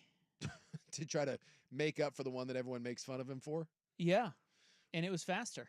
Really? His social media team is so good. They did it like a superimposed type deal, like you sometimes see on the NFL Network, and faster than his 22-year-old self. Yeah, he's 46, and he ran a faster 40 than he did at 22. That's pretty impressive. At the Combine. Well, I mean, his Combine, that's like the universal, like, why the Combine doesn't matter. That's what everyone always throws it out there. Mahomes was getting made fun of for his 42. They were superimposing him on all the other guys. I guess Mahomes asked like the NFL, like on Twitter, to not do it, and so they keep doing it. The NFL, the Combine coverage just keeps showing the overlays of Mahomes out there running. I mean, remember, any of these things, the combine is a lot of it is about the physicals, right? You want to check out the position drills matter. You want to see if guys are fluid, like in their hips, in and out of their cuts. You want to see if they're flexible in their bends with the edge rushers. But the combine for a lot of times is just you want to confirm what you've seen on tape. Like if you see a defensive end and he's very stiff and isn't explosive, and then he goes out and runs 4.47, but it doesn't show up on film, it really doesn't matter that he went out and ran fast. So I think sometimes we overplay the combine, but at the same time, some people say it means nothing, and that's not true. It's a piece of the evaluation process, and a lot of times, like I said, it can confirm or deny what your impression of a kid is. So Brady's combine time was 5.28. That's about what I ran. Me and Tom Brady, similar speed. Today he ran a 5.12. I don't think I could run a 5.1 right now. Damn. I don't think I could run, period. Could current you beat up 22-year-old you? Yeah, probably just because I actually know what I'm doing more, but 22-year-old athletic me would just, if 22-year-old me had any sort of training, he would murder me. Well, but there's no ifs here. Could current you beat up 20-year-old you? Yes. 22-year-old you? Yes. 45-year-old me would whoop the ass of 22-year-old me. I think the 40-something dude most of the time would beat up his 20-year-old self. The dad strength is underrated, man. I think I would. Yeah? Yeah. Yeah. Would you, Buckley? Would you beat your 22-year-old ass? Oh, yeah. Yeah, for sure. The problem that you have is because as you get older and you gain more experience, especially if you train in any sort of discipline, training trumps most things. But when you run across someone that's young and is skilled, that person just slaughters you. But yeah, when you're young, you think that you just know everything and you think that your youth will prevail. And that's where the old man comes in and knows what he's doing and he kicks your ass. Yeah, I mean, I don't have skill or training and never did. So that's out on my fight. You just think think I would, I don't know. A little more savvy. Yeah. And maybe a little. Yeah. So 20, are we going 22-year-old? 22. I was kind of a fat drunk. Well, see, there you go. That alone, you just pick your fight with 22-year-old at a bar when he's had a few drinks, and that alone. But I had this one time in my life where I got really ripped. Yeah. I don't remember how old I was. See, that version of you is that a little version scary. of me would have kicked my ass. But that was like 6 months tops. Well, I think overall at my age, I'm not nearly as strong as I was, but I'm also 70 pounds less. I think I'm in better condition. Right. Yeah, you probably are. But, you were bigger back then. I was bigger back then. So that's my fear is that. But now you're more like Tom Brady. Yeah. If 22-year-old got a hold of me, though, there could be problems. Something tells me he could pick me up and drop me on my head. Like, I was strong when I was in my 20s. Yeah. It was, But some of these dudes that are out there, it's just, I just see defensive linemen now, and like people wonder like why like O-lines are struggling and like I don't think it's a coaching thing. I don't think it's a being brought up in any sort of like weird system. I just think defensive linemen nowadays, we're reaching kind of peak levels of what the human body is capable of. And they're all playing defense. It's just like the freaks aren't on the offensive side of the ball. And there's certainly really good interior and tackles in these guys, but the true freaks of the world, like Eric Armstead's a great example. When Eric Armstead came into Oregon, I thought that he should have been an old lineman. He still had some of that kind of baby fat on him, and he just looked a little awkward. And I was like, dude, put that guy at tackle. And they're like, no, trust me. Just give me 2 years to develop that kid. And then you just look at him the last couple years at Oregon and now in the NFL, and you're like, my God. Like, but if Eric Armstead were a left tackle, he'd be the best left tackle in the game. It's just all those guys go over and they now play defense. I just think we're living in a renaissance of defensive linemen. You look at all the elite guys that play along that front, interior and on the outside, from Myles Garrett to Watt to Donald to all these guys. It's just, and more of them come out every year. It's just this bevy of athletic freaks. And as training gets better, guys are getting bigger, but faster and more explosive. Text on the Vancouver Ford text line, 22-year-old me was afraid of pain. 44-year-old me is numb to it. There's an element of that. That's right. You're just old and weathered and I'm just angry. beaten down by life. I'm gonna kick your ass. And there's kid. an element of not giving an F too, or not. That's right. But like not caring like what other people think That's and right. all that. Yep. Don't care. I'm gonna kick your ass, you little bitch. I'll tell you what, I would sign up to see old Rob fight young Rob. I would love that. Well, maybe you just got to fight your kid and see what happens. Oh no, dude, he'd kick my ass. Yeah, it wouldn't go well. He's a big kid. Yeah. Damn it. Meatball. Did you have that weird thing when you were like when you crossed the line when you realized that meat was the power structure had changed? No, because the power structure hasn't changed. Well, you still he's right. just big. Yeah, he's a big kid. Yeah, but you never had that moment where you were like, "Oh crap, my kid could kick my ass." Because I think for a lot of dads, they struggle with that. No, because I mean, that's never a. I mean, we don't. No, we don't fight. No. We're civilized and all that. All right, Ohtani gets a ring, and the Pac-12 commissioner speaks. Next, here's Buck. I'm very confident. Yeah. Now, from the Fan Sports Desk, a Sports Center update on 1080 The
Scott counting his money and laughing.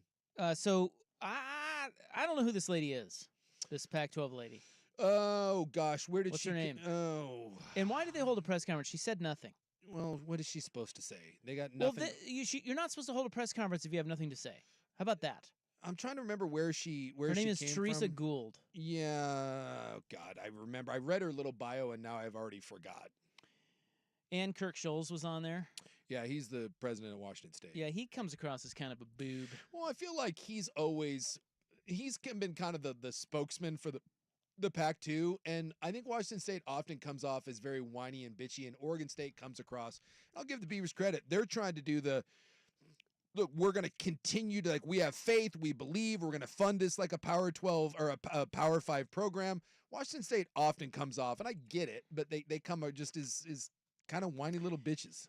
So there's really nothing to report from their press conference. It was by Zoom, and we listened to her talk, and Kirk was on there looking all stuffy, and it just said, I don't know, they're just going to be really bold and aggressive. What does that even mean? You have no leverage at all. No. None. This is what Klyavkov has always said. What do you their hope is, again, I'll tell you, their game plan is simple. They have 2 years to tread water and figure out a way to get themselves in the Big 12. And if they don't, they're screwed. And then at that point, you only have a couple options. One, merge with the Mountain West, take over the Mountain West, or join some sort of national alliance between the Mountain West and like the American Athletic Conference and something like that. I mean, those are your only options. And the only one that really provides any sort of relief for you is getting into the Big 12. So... Or the ACC. Or the ACC, yeah. I guess if you wanted to do that. That's about to crack. Yeah. You missed this, but there was a rumor that Texas A&M is mad about Texas joining the SEC and may jump to the Big Ten. More money. Dude, it's not over. No. It's going to be... So I saw today that if each, the Big Ten and SEC, get to 32, that leaves 4 Power 5 schools on the out. And who would that be? God, it could be, anybody. It could be a number of schools. Yeah. Who do you think it should be? Well, I mean, the 4 worst? Well, like Vanderbilt would be the one, I would assume. Like a team like Vandy could easily be booted. I mean, they bring nothing to the table. I'm trying to think. They bring Nashville. Whoop-de-doo. Well, TV market. Yeah, you're seeing less and less, by the way, TV markets really matter. I mean, I just don't think, if you had to say that one that would go, that would be the first one that would jump off at me. I could see, I don't know. I'm trying to think of someone in the Big Ten that is just... Rutgers? Yeah, maybe Rutgers. I know they're better now because they got Shiano back there, but that program... Rutgers, Maryland, We would have said Kansas a couple years ago, but not anymore, baby. Yeah. I mean, Indiana? In the Big 12, you get like a Kansas State that could get chopped, something like that. It's a good program, though. Yeah, it's okay, but again... They care. See, but they care. This is why I don't think Oregon State and Washington State should be chopped, just like Kansas State shouldn't be, because I think if you've got passion on your campus for football, I think you should play. Yeah. It's the apathy that's, like you say, Vanderbilt's probably a good one. Academic school, do they really care? Are they really interested? I don't know.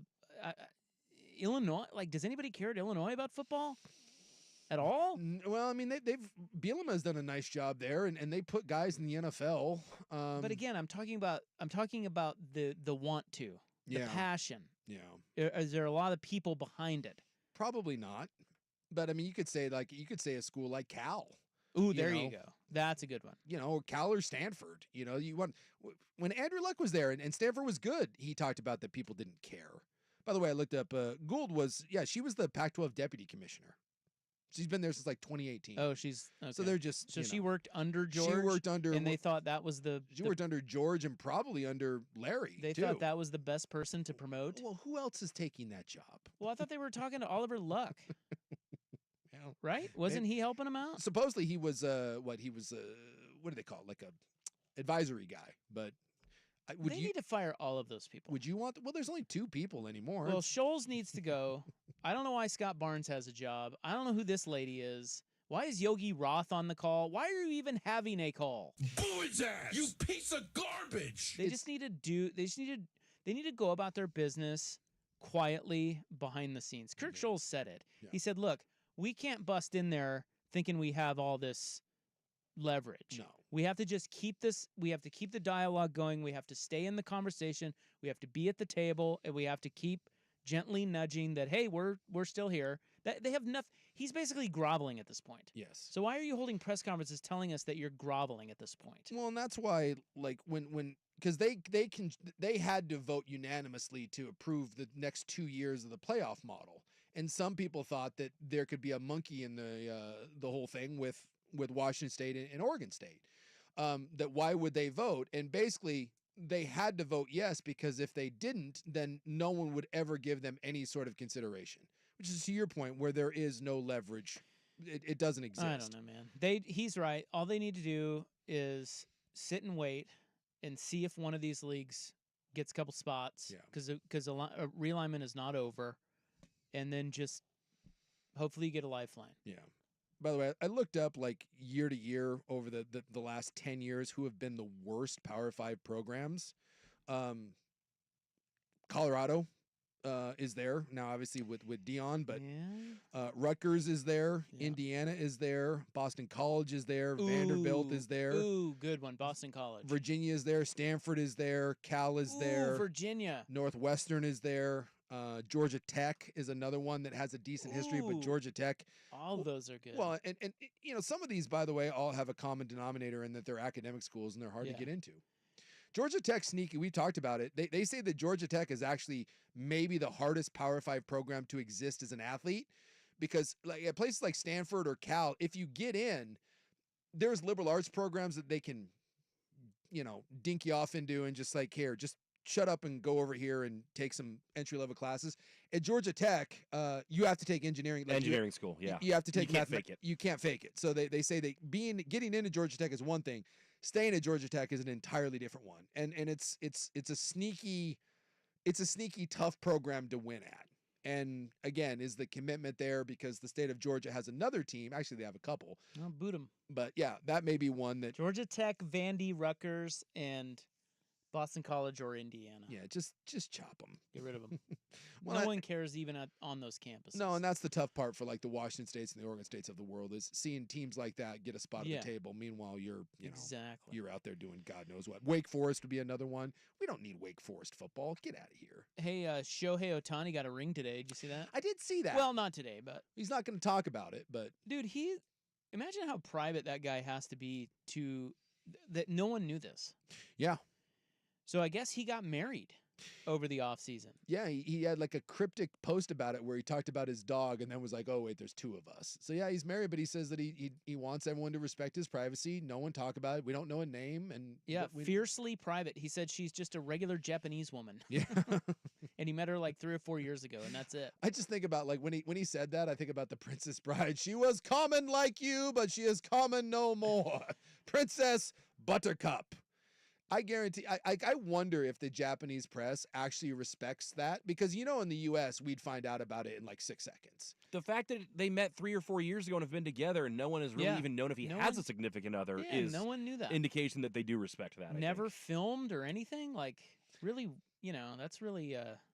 I applaud the effort. Yeah. To stay so private. Well, and Ichiro did this too. Ichiro was extremely private, and he's married, and we've never heard. They knew his wife. They knew his wife, but she was again extremely private. Can you imagine getting that ring if you're that gal? You're the luckiest lady in Japan. Man. Yeah. $700 million, baby. Getting that bag. That is the definition of getting the bag. That's like the biggest bag. And Ohtani, like, again, I don't think in our country we can comprehend the level of celebrity that he is over there. So you think it's common, like, who she is over there? Do you think they know? No, but most people probably know who she is over there. I was talking to my gal about this, and they said that believe it or not, the Japanese press is pretty. They'll respect. They'll respect it. Yeah, that's the way their culture is. Yeah. Good for them. That even if people know it's not going to become a thing, they will respect the privacy. All right. But I love me some Ohtani. Like I want to hate the Dodgers, but I find him. He's great. I find him just. And now we get to see what he's packing in his pants with these see-through pants. All right. I do love that is an ongoing issue now, that Nike and Fanatics, like, it's one of the biggest stories to come out of spring training is how bad these uniforms are. Yeah, they haven't changed that yet? Like, they haven't fixed it? There's been a bunch of articles. There was one in The Athletic today. I didn't get a chance to read it, but it was like the ongoing struggle. And they do think that changes are coming by the time the regular season starts. That there's just too much crap around it right now to just ignore it.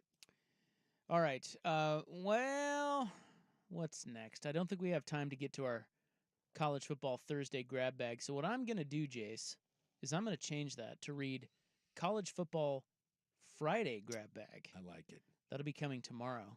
We'll talk more about the 14-team playoff that is coming in 2026 and why it's not 16. Well, yeah. Like, what? Just go to 16. You know you're headed that way. I thought that's where it was headed. And that was the rumor, and now it kind of feels like the 14 is the one that everyone said. I think that 14, the only reason I like it is because the number would still have to include buys. So you're rewarding the top 2 teams probably, right? Yeah, but I think 16 is better because it's a cleaner bracket. Oh, it's a much cleaner bracket, but then 1 and 2 have to play games against 16 and 15, which most people think aren't going to be great. I just love the idea that already the SEC and the Big Ten are like, we get 4 buys, 2 free for each of us, and you get none. I love it. It's just, our teams will be the top teams. Yes, they will. And if you don't like that, go to hell. we will leave. Can you imagine, like, if there's like an ACC or a Big 12 team that's 12-0? Meanwhile, the second place team in the Big Ten is 10-2, and the 10-2 team gets the bye. There you go. But that's what they're saying. That's what they're doing. That's what they're gonna do. All right. Well, I know what we can do next. We can just roll out the Kyrie Jackson quote. I thought this was great. What he said at the combine today. 5:49 on the Fan. I'm gonna kick your ass, you little bitch.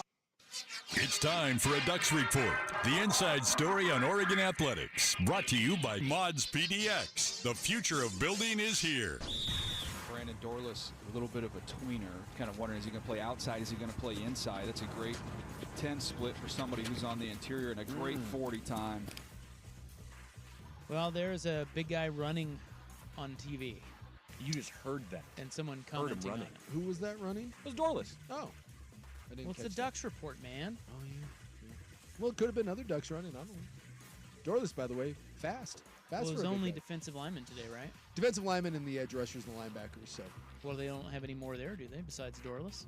See, you should have known that was Brandon Dorless. I should have known. That's what I'm getting at. I've let this Duck report down. So disappointed. Mods PDX, the future of building is here. Thanks to everyone who came out to X Golf Vancouver and X Golf Tualatin for the Fans Winter Golf Classic. Some are pre-gaming with their booze. You can't ask for much more. Thanks also to Victor Rico's Mexican Food and Pearl Catering from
Dude, Troy Franklin is underappreciated. Rome gets all the credit, and he should. Dude's amazing. Played in the college football playoff, all that. But I think Franklin quietly had one of the better seasons that we've seen in the 20 years we've been doing this, and you just didn't hear enough about him. Troy Franklin is going to be a damn good player. All right, science news kicks off the club next on The Fan. Hey, it's Suk, and I often get asked advice on how to start getting in shape, and I always say the same thing, just show up.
this when Suk doesn't show up for rehearsal. You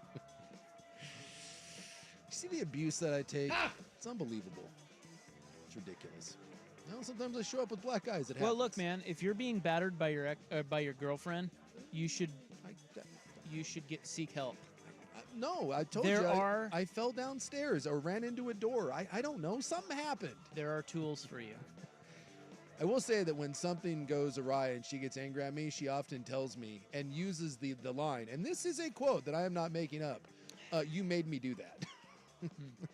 And I often say, that sounds a lot like abuser language. And she says, yeah. Yeah, it sure is. So don't make me do it again.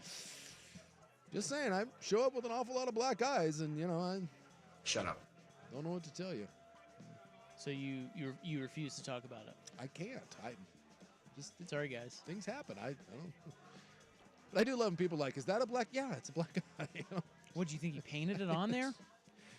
Look, I need. Come on, Rob! I need attention, so I get some mascara, and this one's kind of bad though. It's starting to I can't. The peripheral vision. It's starting to kind of swell underneath, and it's weird because all I can see out of the side of my eye is just like flesh. It's kind of odd. But, stuff happens. Apparently, I shouldn't be doing things. It's my fault, really. You get right down to it. I take responsibility. A lot of hot sex in your house? It's one of those. I've never seen so much dong in my life. Part of that underground gay beat-up scene. Was that from Ted?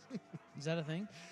It was from Ted where... I mean, I wouldn't know. Where Putty keeps getting... he comes in all beat up. He's like, do you think you're part of some underground, gay beat-up sex club? It's like, I don't know. I was wasted. So I've got serial killer news. No. But first... Yes, science! Oh, science then science serial killer news? No. Scientists better check their hypotenuses, dude. Two separate stories.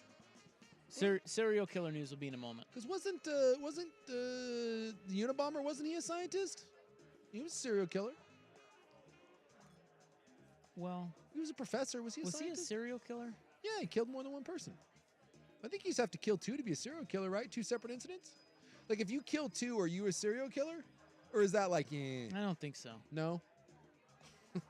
I just assumed if you killed more than one person in separate incidents, I always thought you were a serial killer. A serial killer is a person who murders two or more people alone over a period of 1 month. See? Well, didn't Kaczynski wait years in between murders? I was gonna say, wait, if you just murder one person a month over the course of a year, you're not a serial killer? Do you think there's ever been a serial killer that's like, oh man, I got to get another one in before? Got to make sure I'm serial. Yeah. Or is there someone that if they wait long enough, they're like, I'm not a serial killer. What are you talking about? I'm just a killer, okay? You leave the serial out of it. Yeah. Someone's offended. I guarantee that there's a killer somewhere that's offended. How dare you? Well, we talked about that American Nightmare story, right? The Netflix, the rape. Right? The guy wanted the tape to look more real or whatever, right? That guy was livid that the story wasn't being covered and told accurately, and he kept writing to a San Francisco Chronicle reporter because he didn't feel that the story was getting covered and properly. Pretty amazing. Yeah, like in the Zodiac Killer. So we have seen, serial killers love their clippings in press.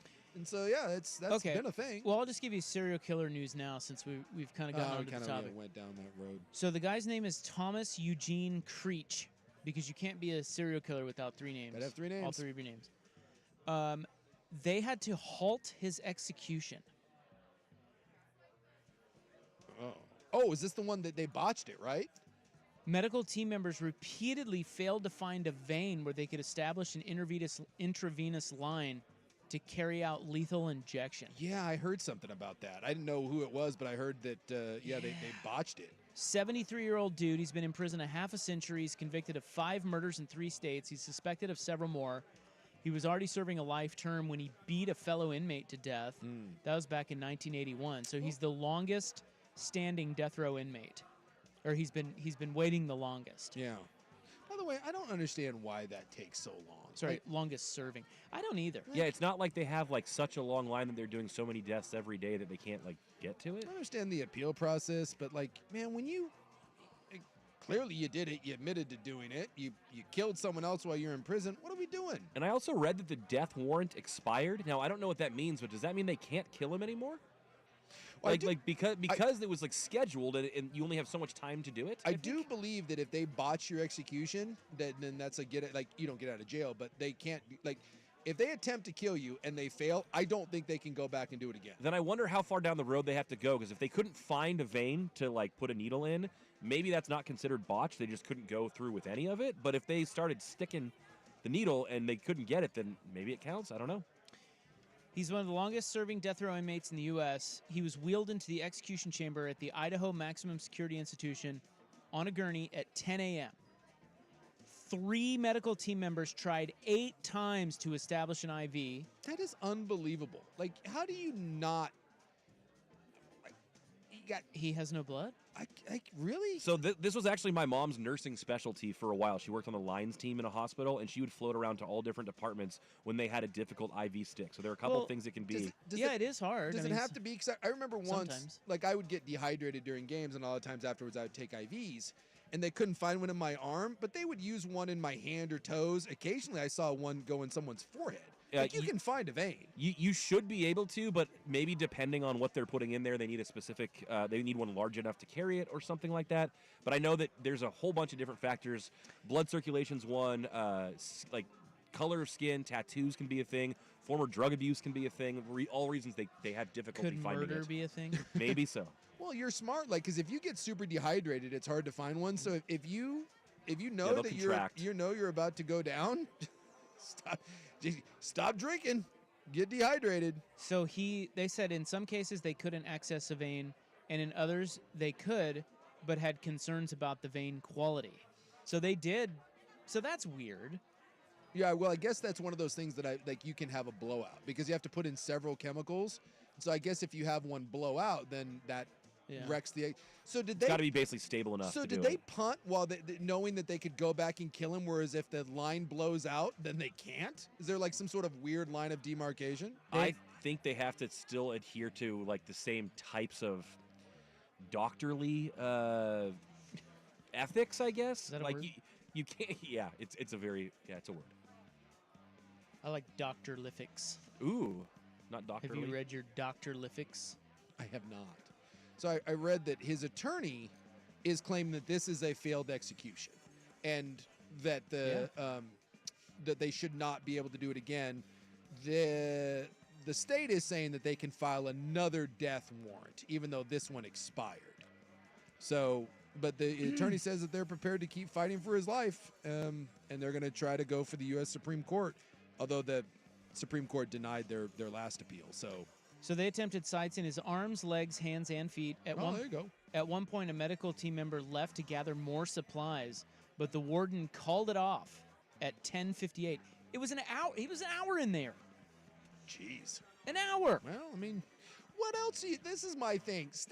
What else are you doing? Stick with it. Yeah. Did you have someone booked at 11? What are we?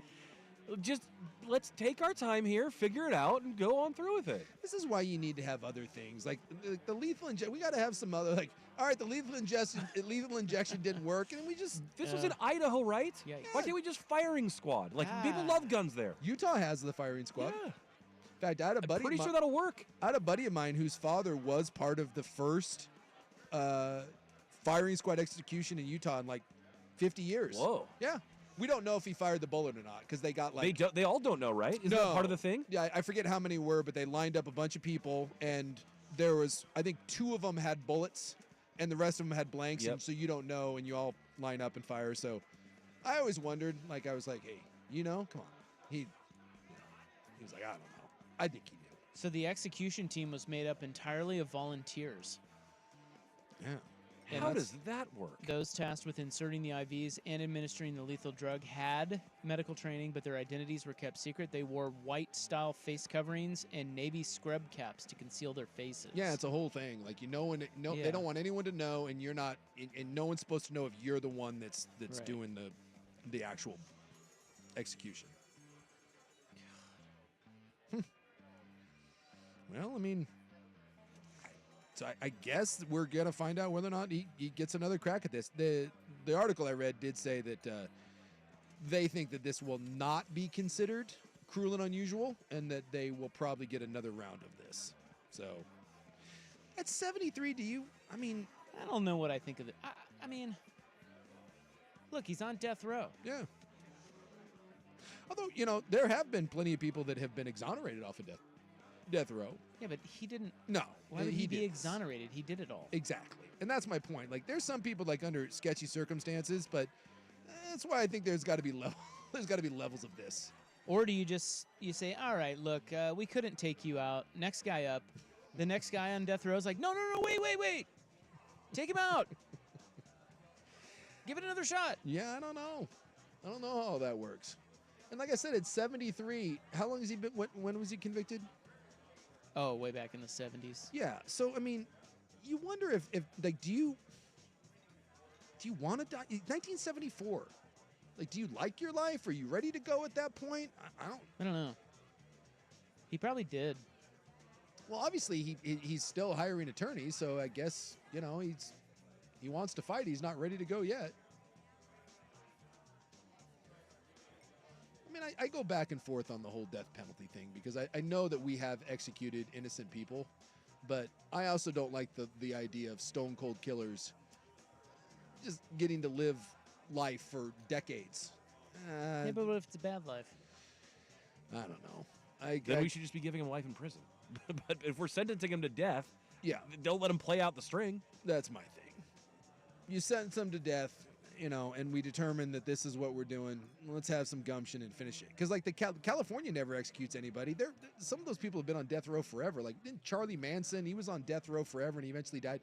Most of the people, at least in California, I think just die on death row. I really don't get it. They don't actually go to it. Botched lethal injection. And someone says on the plus side, he does get a last meal again. Yeah, he went fried chicken and mashed potatoes and gravy. Oh, he did? Yeah. That was his final meal. A weak last meal. Well, I mean, I don't know. Do you guys know what your last meal would be? I mean, I don't know. It's tough to say because, like, what are you eating every day in prison? Yeah. Because you don't get to, like, dial out to, like, Laurelhurst or Ringside. No. But, I mean, assuming within reason, like, yeah, would you know what you'd want? If you say, okay, so you're on death row and they give you last meal. Yeah. And you pick whatever. They just whip it up down there in the slop house? Yeah. So you're not getting, they don't get to order it out. It's just whatever. You're basically getting whatever the kitchen can do. Yeah. So if you order if you order lamb chops, something tells me you're not getting the. So you don't want to get lobster and crab. I don't think so. I don't think fresh seafood is necessarily. What if you get violently ill from your last meal during your lethal injection? Well, that's what I'm saying. I've heard someone say, just give me all the Mexican food because someone's going to have a mess to clean up. One final F you to whoever puts botched nutrition as part of a botched execution? Yeah, like, I don't know. Like, I remember watching, what was the Dead Man Walking, the Sean Penn one? Dude, that movie will leave you with an impact because they walk you through, like, what it's like and shaving the head, putting the diaper on and all that. Yeah, they did that in Green Mile, too. Yeah. And somebody asking, did they have a bunch of people in the viewing room? They did. Yeah. His family was there. Yeah. As a matter of fact, they were saying that he was gesturing towards them. His arms were strapped down, but he was gesturing with his fingers. And they said that at one point he mouthed "I love you" to someone through there. I mean, he can't see out there. But. Yeah. So pretty wild story, dudes. Well, we'll see if he don't commit murder. No. Don't be a serial killer. Then they can't murder you. I just have a hard time with sympathy for murderers. I'm often shocked when people only do so many years. Like, you do 10 years for killing someone and then you just get to be out. I've always struggled with that one. So I get redemption and all that, but you took someone's life and they're like, well, like who was there was that lady in, was it New Mexico? That video is going around. She killed a couple people. She was like 4 times the legal limit. And she was the one that was like in the ER was laughing and joking. He was like, when do I go back to school? Yeah, but like, what about like, but I have a class tomorrow? Yeah, it's like, I have a class tomorrow and took like no responsibility, whatever. I think they sentenced her to like 13 years, but she's going to be out probably in 8. And like, that's just, I don't know. Like, it's not enough for you. It's not. Like you took away 2 people's lives forever. And you destroyed the kids, the husband, all of that. And your punishment is 7 to 8 years? And she's like 20, 22. So she gets to get out of prison at 28, 29 years. Let's say she even serves 10 years, which she probably won't because she's not a hardened criminal. So she'll get off for parole and good behavior. So she gets to be out before the age of 30 and then gets to live 40 plus more years. I really do. I know I'm a terrible person for that and the whole, forgive and forget. And, What did she do? She got absolutely plowed, got behind the wheel of a car and killed a couple people. And then, like I said, the video went viral. The cop is with her in the hospital and she's standing up on the hospital bed dancing and laughing and saying, when do I get out of here? I need to get to school tomorrow. And the cop's like, you killed 2 people Yeah, tonight. I don't think you realized, do you know you drove your car into 2 people and those people are dead? Yeah, but when do I go back to school? But that's not murder, though. And see, that's manslaughter. And that, I just struggle with that. She didn't intend to kill Well, it's the whole Ethan Couch kid, right? 15 years old, or 16, however old he was, didn't have a legal license, goes and steals beer, 3 times the legal limit, killed 4 people, and never did a day in jail. And they're like, well, it's an accident. Well, it's an accident that took 4 people's lives. And I just, all right. I don't know. I got science news, and you were talking about this woman here. How about female psychopaths? Oh, you don't see many of those. You don't. Very rare. Seems like you don't. Well, we kill most of the people. But there's a new study. You mean we as in men? Men. Yeah. Yeah, it seems like there are way more, like all the freaks and psychos are male. The percentages it's over 90%. Yes. Oh, it was, maybe. New study. New study. Coming up, 6:18 on the Fan. The home of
Well, this should probably be making more headlines, but you know, we don't care to pay attention to silly things like how life began on Earth. Nah. Cares? Yeah. Cares? I don't really believe in that. You know, things like space, and got into some flat Earth stuff, and kind of molecule. Yeah. It's interesting. Could be real. Show Could me be a not. molecule. That doesn't exist. That isn't real. Sometimes science is a liar. Mac taught me that. People have long scratched their heads trying to understand how life ever got going after the formation of Earth billions of years ago. Excuse me. I think it was 7,000 years ago, and we know what happened. Ribs. Hello. Now, chemists have partly unlocked the recipe by creating a complex compound essential to all life in a lab. Oh, we're creating life now, huh? Like making the ingredients of a cake, researchers have successfully created a compound critical for metabolism in all living cells, which is essential for energy production and regulation. The pathway, which has evaded scientists for decades, involved relatively simple molecules probably present on early Earth that combined at room temperature over months. I'll be damned. I'm just tinkering around during my Well, you my probably spare could. time. Just throw some ingredients together and let it cook at room temperature, see what happens. So that's both equally like, oh my God, and super boring and mundane. Yes, but someone lame. but someone now has the secret to life. That's what we Well, figured out. They're kind of saying, dude, this is groundbreaking. Yeah, I mean that many of these key components that we needed for life were just there. Were there. Yeah. They were formed early on, and they combined to make little Jason Sakanic. And then it just stewed for a while, and then next thing you know, something was crawling, and then away we went, right? Exactly. And then there was some doing it. I think there were a lot of steps in between doing it, but, crawled, and then the doing it came in, and here we are. It is the most just mind-bending thing to think about where we came from and where we're at now. It's freaking incredible. Although organisms differ wildly in appearance, they are made from the same basic chemical building blocks called primary materials that make up RNA and DNA. Well, that's what you see all the time. Again, very smart people say that there's not much difference between something as simple as like a banana in humans, right? That we're all kind of made up of the same stuff, and that would stand to reason that we all had to come from someplace. Yeah, there's something about that if you just change a couple little strands, like us and like a sequoia redwood aren't that different or whatever, and you're like, well, that seems impossible, but maybe that's the case according to science. I've always thought of you as a redwood. Well, yeah, naturally. Stocky from Northern California. Well, anyway, there's more to this story, but it's kind of boring. Well, I'm looking here, I just thought that was amazing. Yeah, 90% of our DNA is shared with mice, dogs, cattle, and elephants. Elephants? 90%. I think Mice? Chimps, it's like 99. Cattle. Yeah. But yeah, chimps, we're 98 to 99% identical with chimps, but we're like, there's people that are like, that's ridiculous. We could never come from chimpanzees. They are who we thought they were. They said that when they found that snake, that new gigantic snake. The northern green anaconda? Yeah. Yeah. They said it was like 5% different from the other green anacondas. Yeah. And that's more different than we are from apes. From apes, yes. Kind of crazy. That is kind of crazy. When you think about that. Because, I'm so handsome. It's like, how am I an ape? How is that even possible? How am I that close to an ape? Well, I think about that too. Oh, yeah, bananas. We're 60% the same as a banana. Dude, that's wild. We're over 50%. Whoa, Like bro. what? Fruit flies, 70%. I'll get out of here with fruit flies. Yeah, I fruit hate flies. fruit flies. Well, everyone hates fruit flies. But when you hate a fruit fly, you hate yourself. Anyway. You big jerk. There's some hot science news. Yeah, science is fat. And why exactly? Because it's just not. Like, would you do some research? No, it's just I don't believe it. It's my personal favorite. I have more from studyfinds.org coming up next. I thought we were going to get into the serial killer female type stuff. Well, that's what this is. That's what the study finds. Yeah. The study finds that female psychopaths are shockingly common. What? I did find that most female killers, though, kill for financial gain, and we don't. Well, I think that's the point. The point is that even if a female is a psychopath, yeah, she doesn't really make the news because she doesn't, chop people up. Yeah. She does different things with her psycho tendencies. More calculated, maybe a little less off the cuff and emotional. They study that here. Yeah. They said 70% of female serial killers kill for financial gain, and only 15% of males. All right, so we'll get to that next. Here's Buck. Now, from the Fan Sports Desk, a Sports Center update on 10.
Solutions.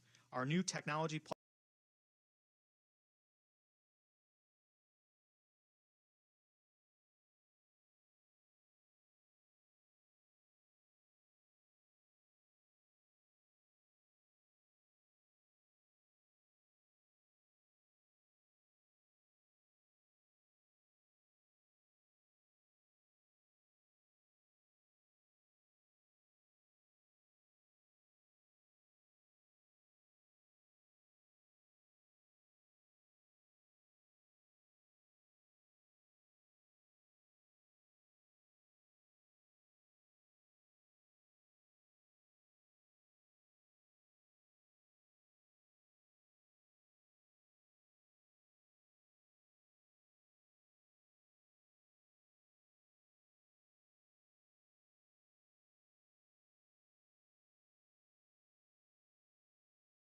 I do like studies.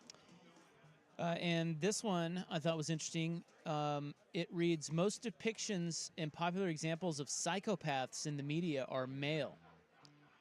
But this new study argues female psychopaths are up to 5 times more common than currently believed.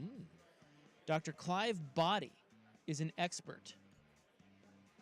While current estimates tell us male psychopaths outnumber females by roughly 6 to 1, Dr. Body believes prior studies have failed to properly identify female psychopaths. This is in large part due to the women aren't criminals. So they're just, well... As much. Well, that's...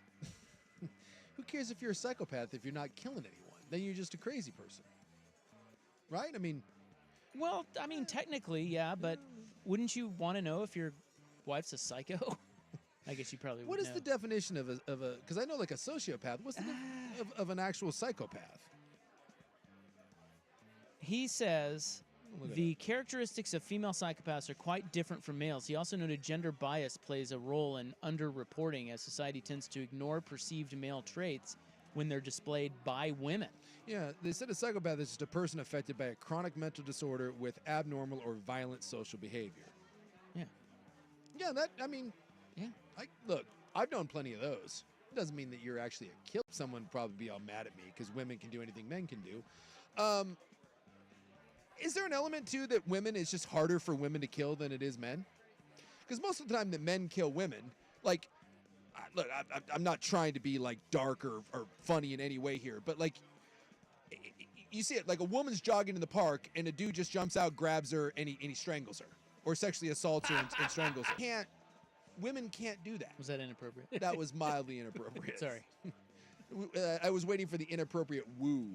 But you know what I mean? Like, if you're a gal, very few women, with the exception of like Ronda Rousey or whatever, can just jump out, grab a dude, and strangle him in the bushes. Like, just doing it by force is way less of an option for a big portion of the female population, probably. I honestly, I wonder if that is, because you said, like, the women psychopath are way underreported.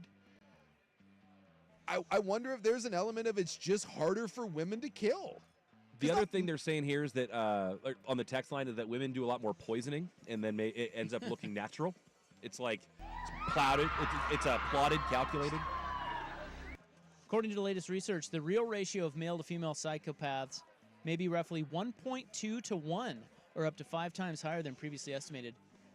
Dr. Body reaches this conclusion by using measures of primary...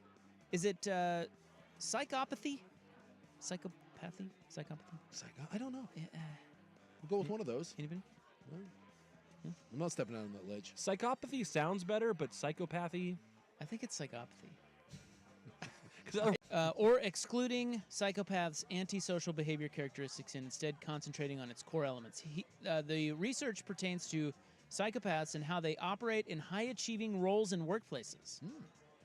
So he explains female psychopaths tend to be more manipulative than males. Okay. They use different techniques to create good impressions and use deceit and sexually seductive behavior to gain social and financial advantages more often than male psychopaths. See, this is a good point. I think it's way easier.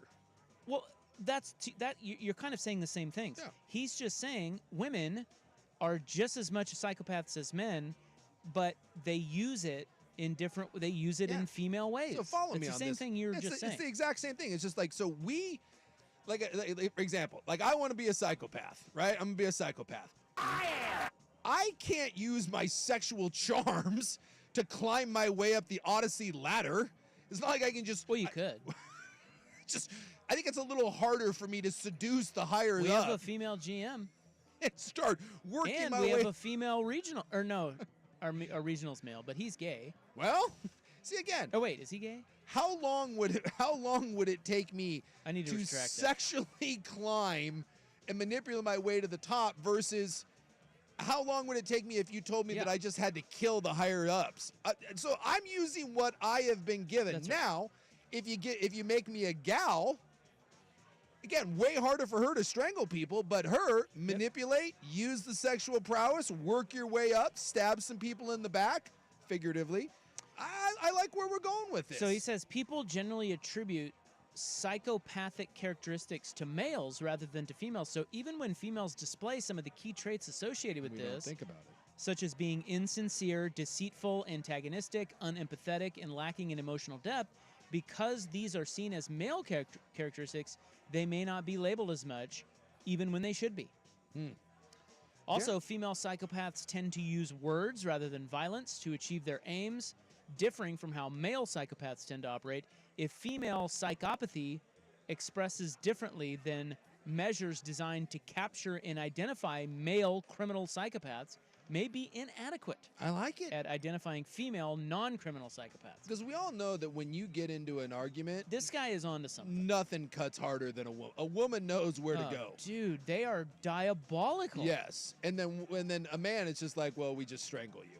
Like, men are we're just apes. We're No, just like, let the emotions get the best of us and snap. Yeah, we're just like angry punch here now, but whereas women, they'll just tear you apart. Yeah, I'm picking up what this guy's laying down. This is right. Yeah. This is right. I still think it makes us worse because, well, we kill, but, you know.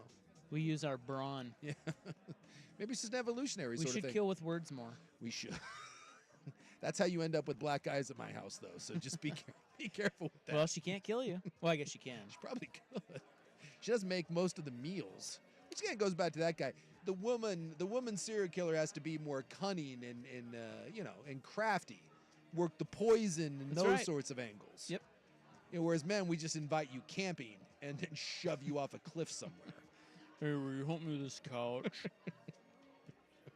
So is that your best James Gum? Oh, wait. Oh, wait. She a big fat woman. That guy. Somebody text in and say, oh, my God, I think my wife's a psychopath. Yeah. How many dudes are listening right now that they're driving with just that, like, oh, boy. Yep. Yeah, There's more of them out there than you think, bros. But, you know, I mean, come on. This was obvious. We didn't need this to if you've ever been in the You've been in the wild, you know what's up. If you've lived a little as a single person, you know how many psycho bitches there are out there. Oh, my God. Dude, there are some women, and it's just true for men, too. This is not a sexist thing. There are some women, you get out there in the and I haven't been single for years, but I remember, dude, I am not coming close to her ever again. Yeah. I do not want to see her unless she's hot enough, and then you'll come back. Run, yeah, and then if she's hot, the whole hot crazy grid. Yeah. Well, I often pull this one. Like, someone will be telling me about a gal or whatever, and I'll do this one too. She's got to be at least 3 times hotter to pull that off. Like, if you're gonna be that level of crazy, you better be smoking hot. And I do enjoy when your buddy is with the psycho but is smoking hot and he has to make excuses for the behavior. He's like, no, man, she's just, it's okay. It's not that bad. You're like, dude, she's going to kill you. Yeah, but she's really hot. That's how people end up with strippers. It's like, oh, no, she's really intelligent and is super smart and is cute and funny and, all those things. She is. Yeah. I met a few of them like that. I swear to God, I met more psychopaths in the wild than at a strip club. Not even kidding. Dude, there's some whack jobs out there. Yes, they're dancing. And some of them are dancing at Mary's. Some of them are on the pole too. But I think you give. This is not right. I'm going to stand up for my ladies of the evening. Or I mean, the pole dancers. Yeah. A lot of them are pretty normal. Well, some of them are pretty normal. A few are pretty normal. Just keep going. Keep going down that line. What? It's true. This is my own research. I've done this. I've studied. You studied. I've lived a little. StudyRop.com. And I'm telling you, dude, there are some freaking psychopaths. I'm trying to think if the stripper is the gold standard of female crazy, as is labeled, what is the male? What is the male stripper? But she's not the. Dude. No, you're wrong. No, you're wrong. If you had to say one profession, redhead. If you had to say one profession, just kidding. I'm sorry, it's stripper. No, they're not crazy. They're just down on their luck. Sure. Just down on their luck. Sure. They're not crazy. That's stupid to call every down on their luck. What if they want to be doing that with their lives, Isaac? I'm saying. What did you say? I said, what if they want to be doing that with their lives? Down on their luck. Look, well, but they're not crazy just because they're strippers. I'm not saying they all are. If you had to pick one profession, that females do, that you were like that has the most psychopaths, that has the most cuckoo for Cocoa Puffs. Okay. I'm sorry, the answer is stripper. No, I think it's corporate America. I'm not even kidding. Corporate, okay. It is. Okay. They're all crazy. You spent too much time around corporate America, not enough time around strippers. No, I've been around a lot of strippers. They're wonderful. They're a delight. Many of them. Corporate America, man, he said it in his piece, thestudyfinds.org. He said they